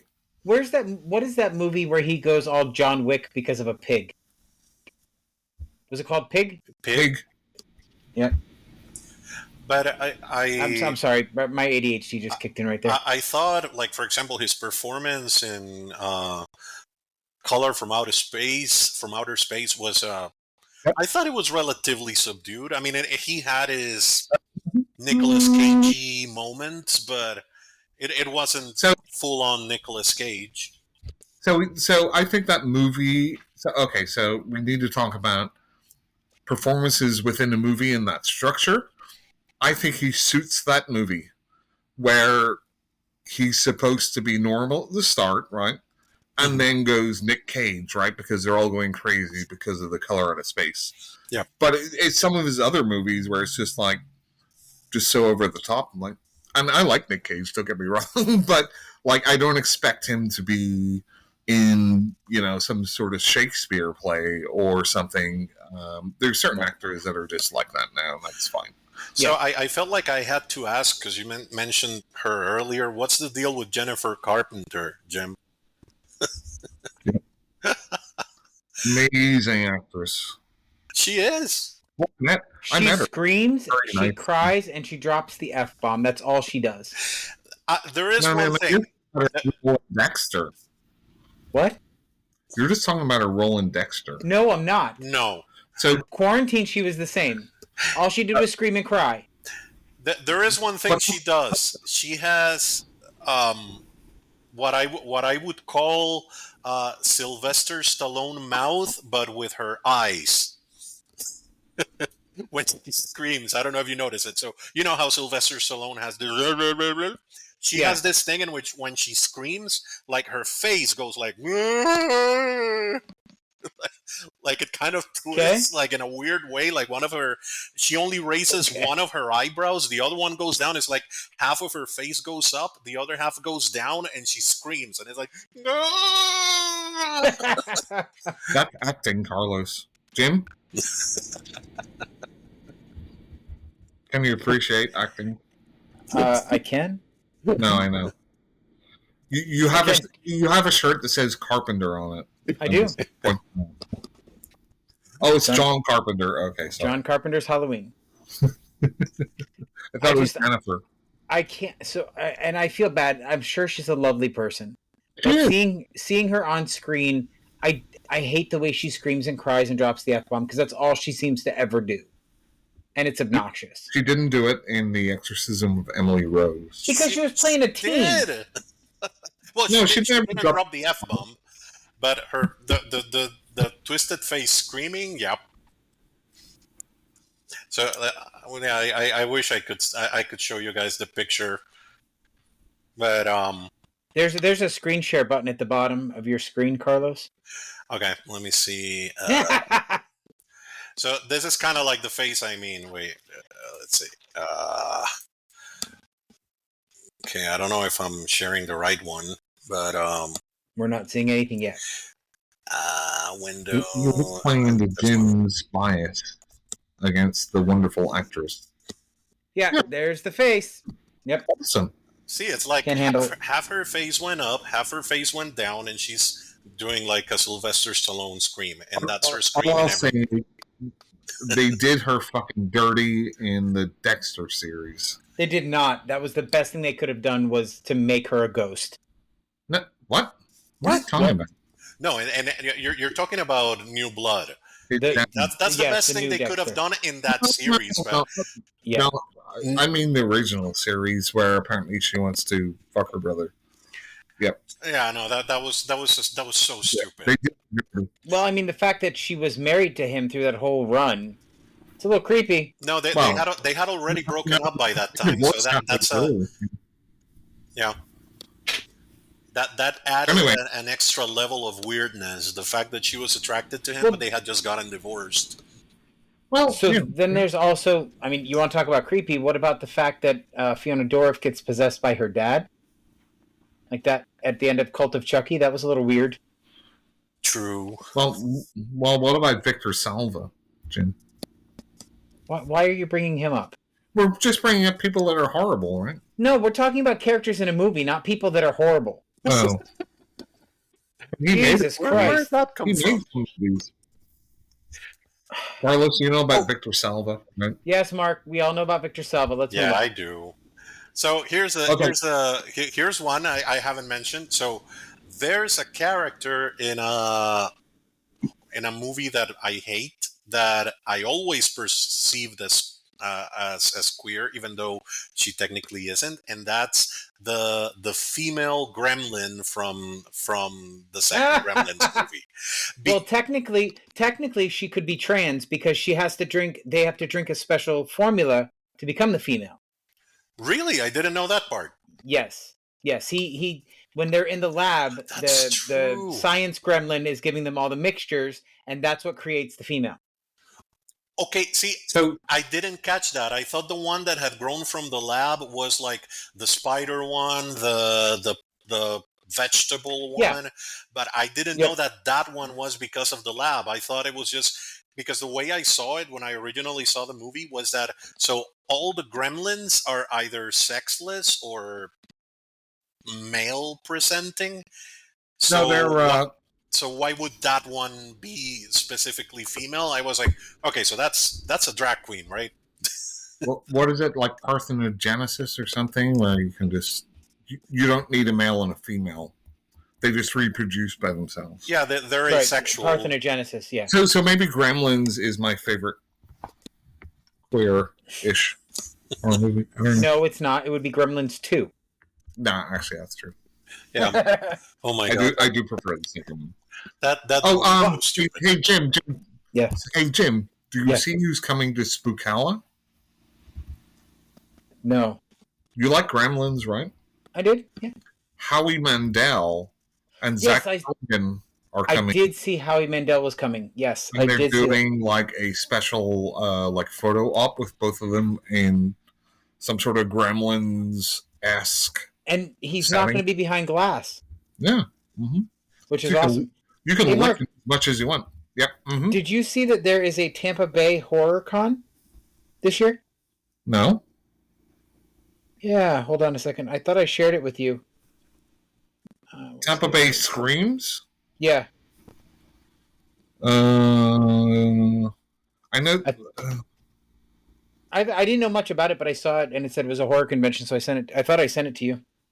Michelle Bauer, Fred Olin Ray, Jeff Lieberman. Oh, Jeff Lieberman. Yeah, it's a lot of like low level celebrities. For $30 for the whole weekend, I'd do it. Fred Ray Olin and Jeff Lieberman's cool. So Dustin I'm sorry. Hubbard, Florida filmmaker. Maybe we can get him on the show. Right. He did Corona Clown, Ouija Mummy, Hey, Water. Carlos, Yeah, I have a question for you. sure. I'm not sure if you're aware of this or not, but there's some really weird shit going on your TikTok. Really? Yeah. Why? Oh, I don't know. oh, you mean those? Oh, yeah. Yes, that's exactly what I mean. So, honestly, I'm just happy that it seems to have stopped for the time being. But I'll Yeah. keep you posted if anything else happens with that. Yeah, let me know if they figure Right now, anything out. I'm feeling okay. I'm feeling safe.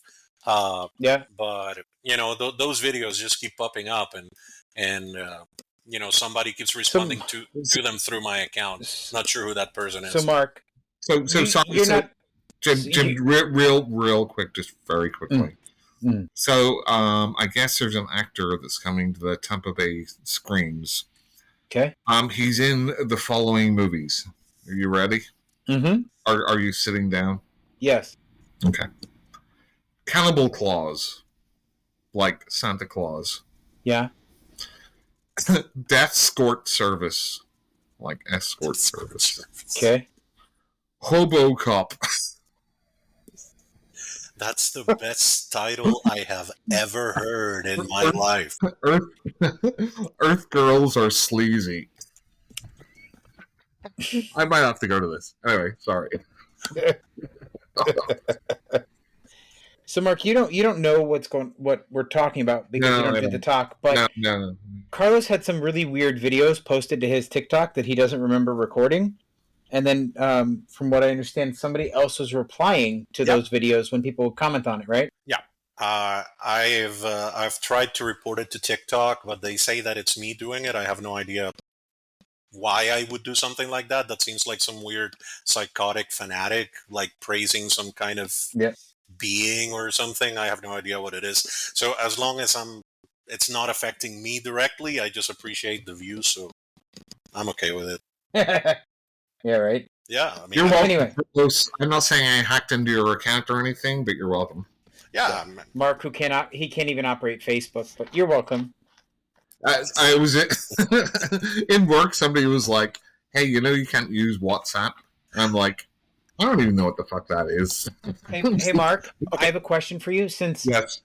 Oh, do you have something, Carlos? No. Go ahead. I was just going to say, like, curiously, my most watched video on TikTok is one of those videos, and it's called something like "Can You See It?"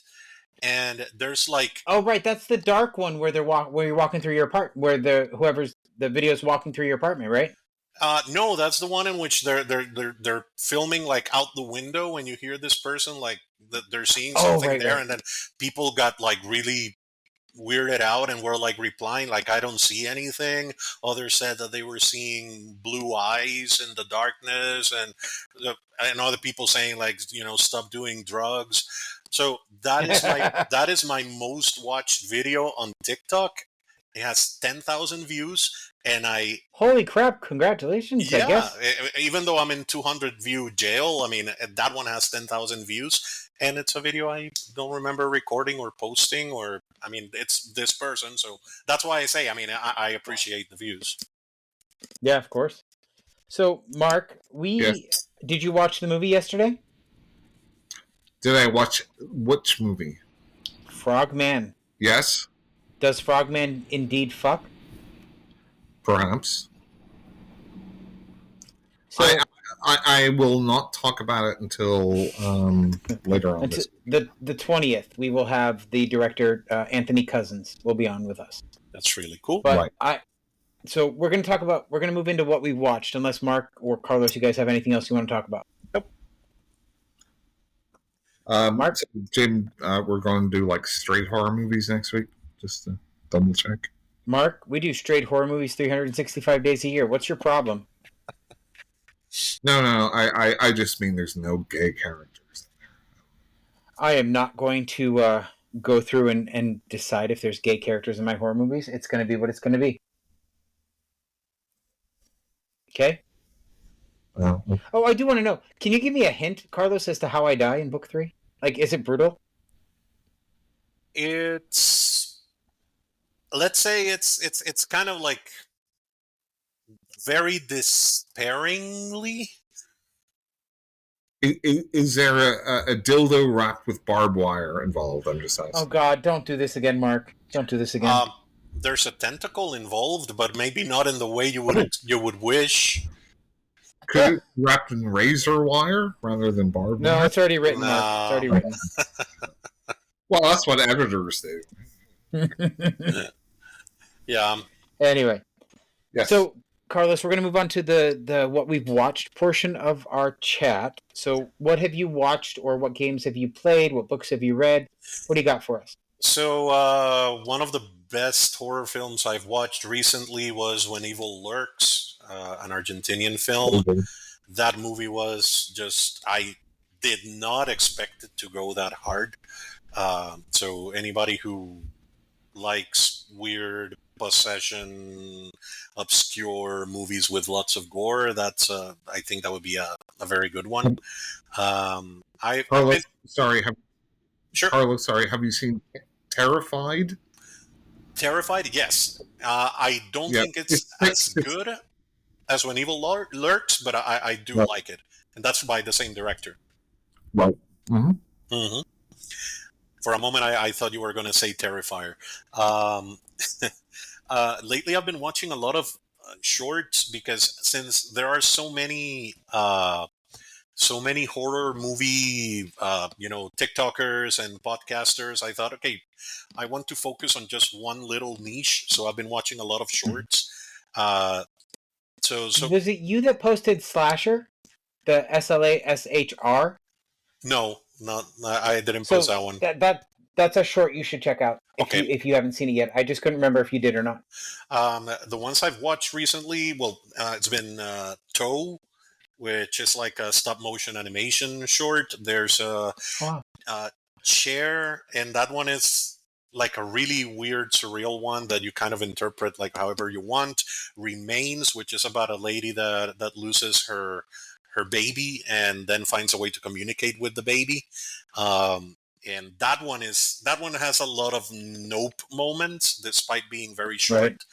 And the last one I made a video about was Other Side of the Box, which for me is a masterpiece. And a funny thing is that Chuck actually replied to it saying that this is a masterpiece. So that's probably one of my favorite shorts, and I would recommend it to anyone. It's in YouTube, so you can just watch it there. Okay. I'll check it out. Anything else, Carlos? So I think for now that's what I can remember. You're on the spot. Yeah. Mark, oh, you? And one more that I haven't actually done a video for. I just remembered. It's called Teeth. So I don't know what is it about body parts being the title, but Teeth is a really cringy short film. It's like 7 minutes, but it's so like. That's not about the chick with the teeth in her vagina, is it? No, it's a 7-minute film, Jim. Yeah. Okay, I'm just asking. I haven't seen it, so. No. Teeth is the vagina dentata film, but this one is it's like an animated horror film, like a short film. Yep. Okay, Mark, what do you got? Okay, so. I'll start off with Three-Body Problem. Okay. I'm on just finished episode 6. Mm-hmm. I did not like that episode. Mark, you don't do series though. No, I know it's interesting. It's weird. Yeah. Episode 5 was really good. Episode 6 was not so good. I don't want to spoil anything. It's about alien invasion, but some of the characters are just making stupid decisions. I'm like, I don't really understand why you would do that. If characters don't make stupid decisions, we don't have movies, right? Well, no, you could still make good decisions and still have a threat, but this is more kind of an existential threat. So okay, yeah, this is not immediate. That series I'm kind of divided on. I'm on the fence about it. I liked some things about it. The Panama Canal scene I think is amazing. That one I loved, but in general, yes, I don't like a lot of the characters in that show. So I kind of feel, Carlos, have you seen Ghost Ship? Yes. I kind of feel like I know the guy is Chinese who wrote it. Mhm. I wonder if he saw Ghost Ship and had that idea, because it's basically the same ish. What I'm actually wondering, since I haven't read the books, is whether that scene is specifically like that in the book, which could mean that the person who did Ghost Ship took it from the book, and then now it's in Right. the series. Yeah. So I don't know when the books were written, but yeah. Jim, Yep. Three That's all? Body Problem. What are your thoughts on it? I haven't seen any of Three Body Problem, so Okay, so this is like so disappointing. So recently, Jim, you'll know I watched Infested, yeah, the French spider movie. so disappointing. And what I told you then is, I think sometimes whenever things get, it's a foreign movie, so on certain streaming sites they elevate it. But if it was just like a regular American movie, Yeah. the people would just be like, "That's dumb as shit," right? Yep. But if it's in a different language and it's shot well, it's like, "Oh, there's more here," Right. and frequently that's true. Yep. So going on to Netflix, right, on their splash page, whenever you jump on there, coming soon, coming this Friday, which was last Friday, the shark movie, Jim, Under Paris. Oh, I want to watch that one. Please don't. No. I lost IQ points watching that film. Damn it. Under Paris and Infested could be two movies in a double feature of disappointing, stupid characters. Again, like with Infested, Yeah. it's like they don't treat the characters as kind of like cartoon characters or Yeah. funny characters, which they should be. They try to make them super serious, Uh-huh. and then have this animal threat be totally ridiculous. Yep. And then the characters make, again, totally ridiculous decisions. Yep. And again, if this was on the Sci-Fi Channel, everybody would be pointing and laughing. But because it's, oh, look, Netflix and it's French and it's like serious characters, Right. I guess it's got a lot of like stuff, but it's awful. Oh, can I mention, since I've been all like, oh, I love this movie, oh, I like this movie, can I mention one that I absolutely hated, even though a lot of people liked it? Now that you Carlos, mentioned, you don't have to ask for permission. You can say whatever you want. thank you. It's just me being polite. As above, We don't do so polite below. here. As Haven't seen above, it. so below. I hate that movie. It's so stupid. It's so bad. It's one of those movies that is like, I want to be super edgy and super interesting, and then ends up being so disappointing. And then just kind of ends like they ran out of budget and they said, let's just leave it there. Yeah, like the scares are so manufactured, so fake, so try hard, and I hate the main character with a passion. So yeah, that movie for me is just the worst. I didn't like it. I'm like, and it's funny because it's the same place where Under Paris takes place. This Really? was in the catacombs of Paris, right? And that's Right. where a lot of Under Paris, which is the under part. I was not a big fan of As Above, So Below. I wonder if I need to have a rewatch, but It's I the don't same with know. the ruins.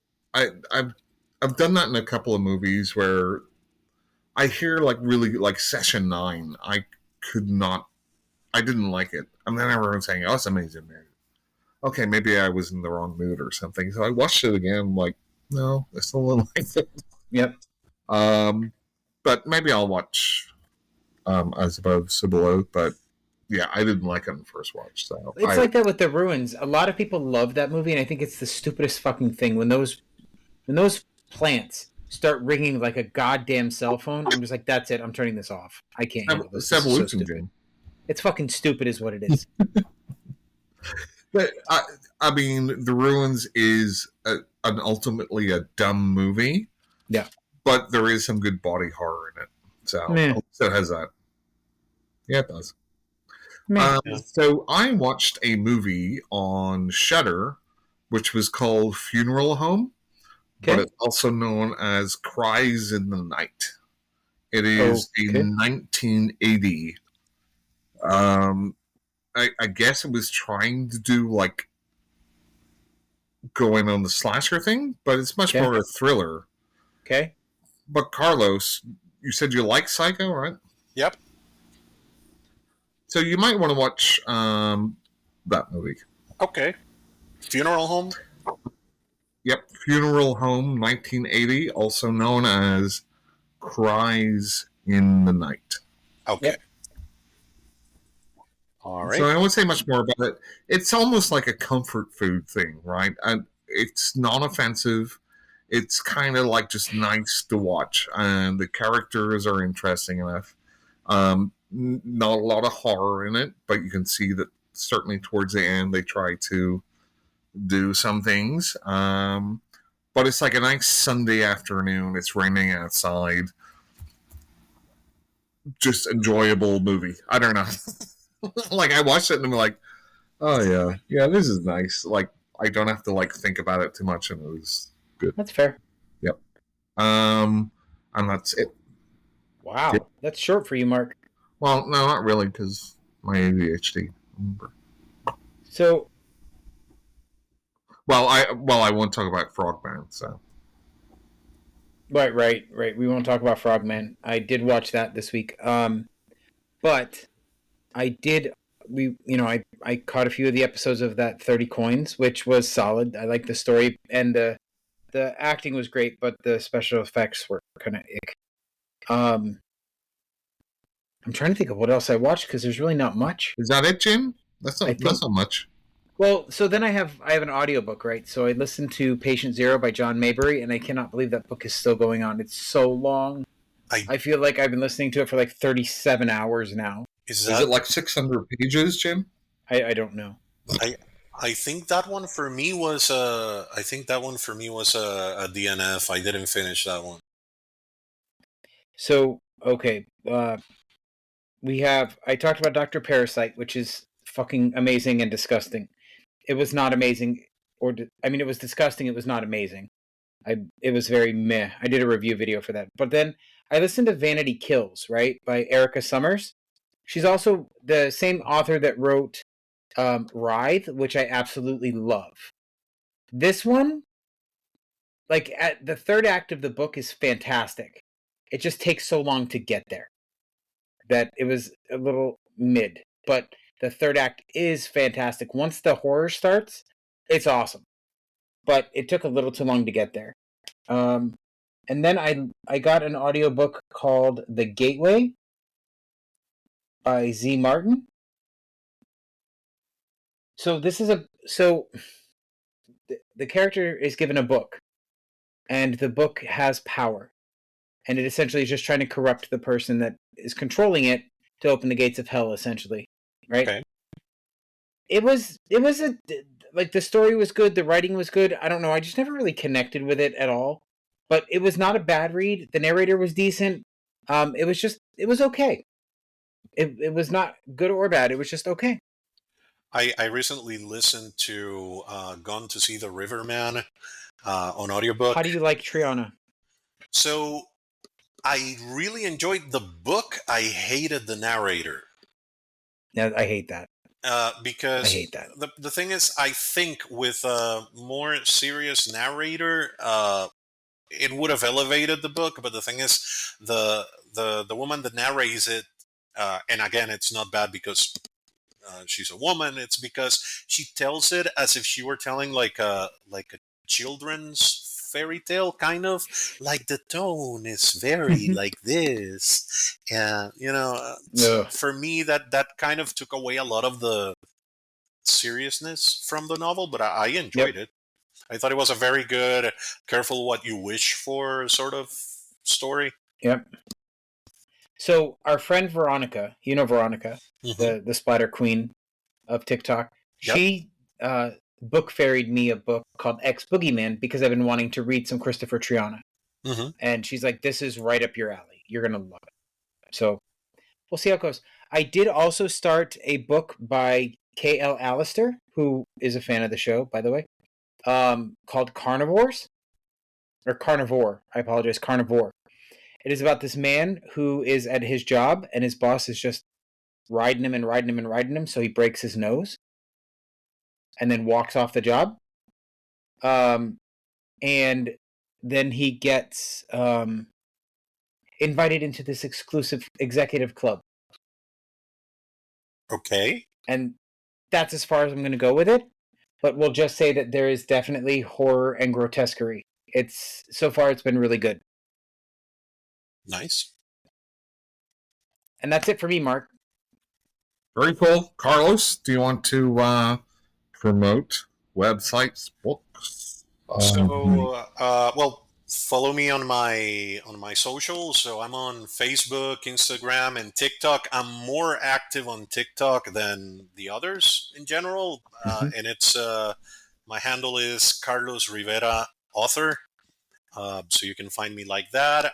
Books 1 and 2 of my White Harbor trilogy are already up on Amazon, both on paperback and ebook.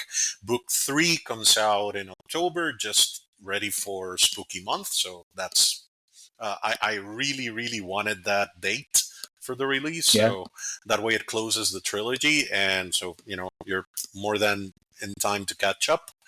And I wanted to, I don't know if it's too early for that, but I already decided on what's going to be my next book. I wanted to write since I've never written, splatterpunk or extreme horror, I wanted to challenge myself to write an extreme horror novel or at least a novella. And I wanted to write like the most depraved, sick thing that I could write. So I'm inspiring myself on 4 real life stories to write a single extreme horror story. That's Can I give you a recommendation? So Jim's going to be the victim in that, right? I don't know. Maybe. Well, he should be. I would be so happy. You have no idea.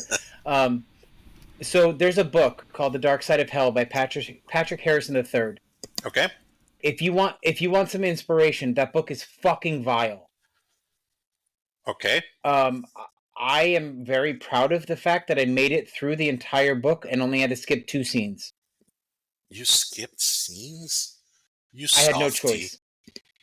I have some triggers, and it did hit a couple of them. Okay, so that's the thing. I'm trying to see if I can write something that will make you skip a chapter. If I don't, you'll at least have a really violent book, and I already have the title. It's titled Duplex. Ooh. So I would love a really vile death scene. I'm just putting it out there. We'll see. We'll see. I'm giving you my permission now. If you need inspiration, Can I be the antagonist? So I'm not gonna lie. I really want a scene in a book somewhere where Mark and I go at each other, like hardcore, balls to the wall, just ripping each other apart. I thought you meant something else there, Jim. Yeah, no, for a second there, I was like, yeah. No. Because I did. I'm not gonna lie. I asked James Kane if one of us could kill the other Mark, and he's like, "No, it's already written." So I will say, like in this novel, in like the one I'm writing, the one in which you die, Mark is mentioned, but he's neither the cause of your death nor a character that's present, nor Carlos, can you just put me in the corner eating popcorn? I will say this: you are kind of like the point of reference character, like the character that makes it go like, well, not the point of view, but the point of reference, like the character that makes Jim go, "Damn it! If I had just done what Mark did, this wouldn't be happening." Right. Yeah, that's perfect. God damn it! Perfect. Don't make him the voice of reason. If you just listen to me, you pedant. It's never gonna happen, Mark. It's never gonna fucking happen. Even if you have to die horribly, it's That's right. I'd rather die horribly than listen to Mark and tell him he's right. He would rather not live for me to tell him I told you so. Exactly. Yeah. But yeah, that's Okay, cool. I cannot wait. That's going to be fun. I will, Mark, find an author that will write us a scene where we just go at it. It's going to be gnarly. Fighting, right? Yes, that's exactly what I mean, Mark. That's exactly what I mean. Yeah. We're going to rip each other to shreds. Again, hey, as in fighting. Yes, as in fighting. Yeah. All right. All right. Thanks so much, Carlos. Jim, Yep. do you have any last words? I do actually. Oh, so good. everybody, all of our millions of listeners already know about the Facebook group, and apparently now my dog going nuts in the other room. So I apologize. They know about the Facebook group. They know about the TikTok. What they may not know is that we have a Discord server now, Mark. Wow. There's a Discord for the podcast where they can interact with us, and I will keep it up. So if they want to ask questions while we're recording an episode, they can ask in real time and get answers in the next episode. Jim, can we keep up with all of the questions from all of our listeners? I mean, so far, considering I set it up this morning, yeah, and we already have 17 members, yeah, I think I could handle it. Oh, okay. Well, whenever the other thousands and thousands and thousands join. Well, that'll be right when you pay for it, so we can pump it up. All I right. ain't got no money. So All right, yeah, I lied. We have 23 members now. So, Hmm. But anyway, if anybody wants the link to the Discord, I posted it on Facebook, so it's there. If you want to join, please pop on.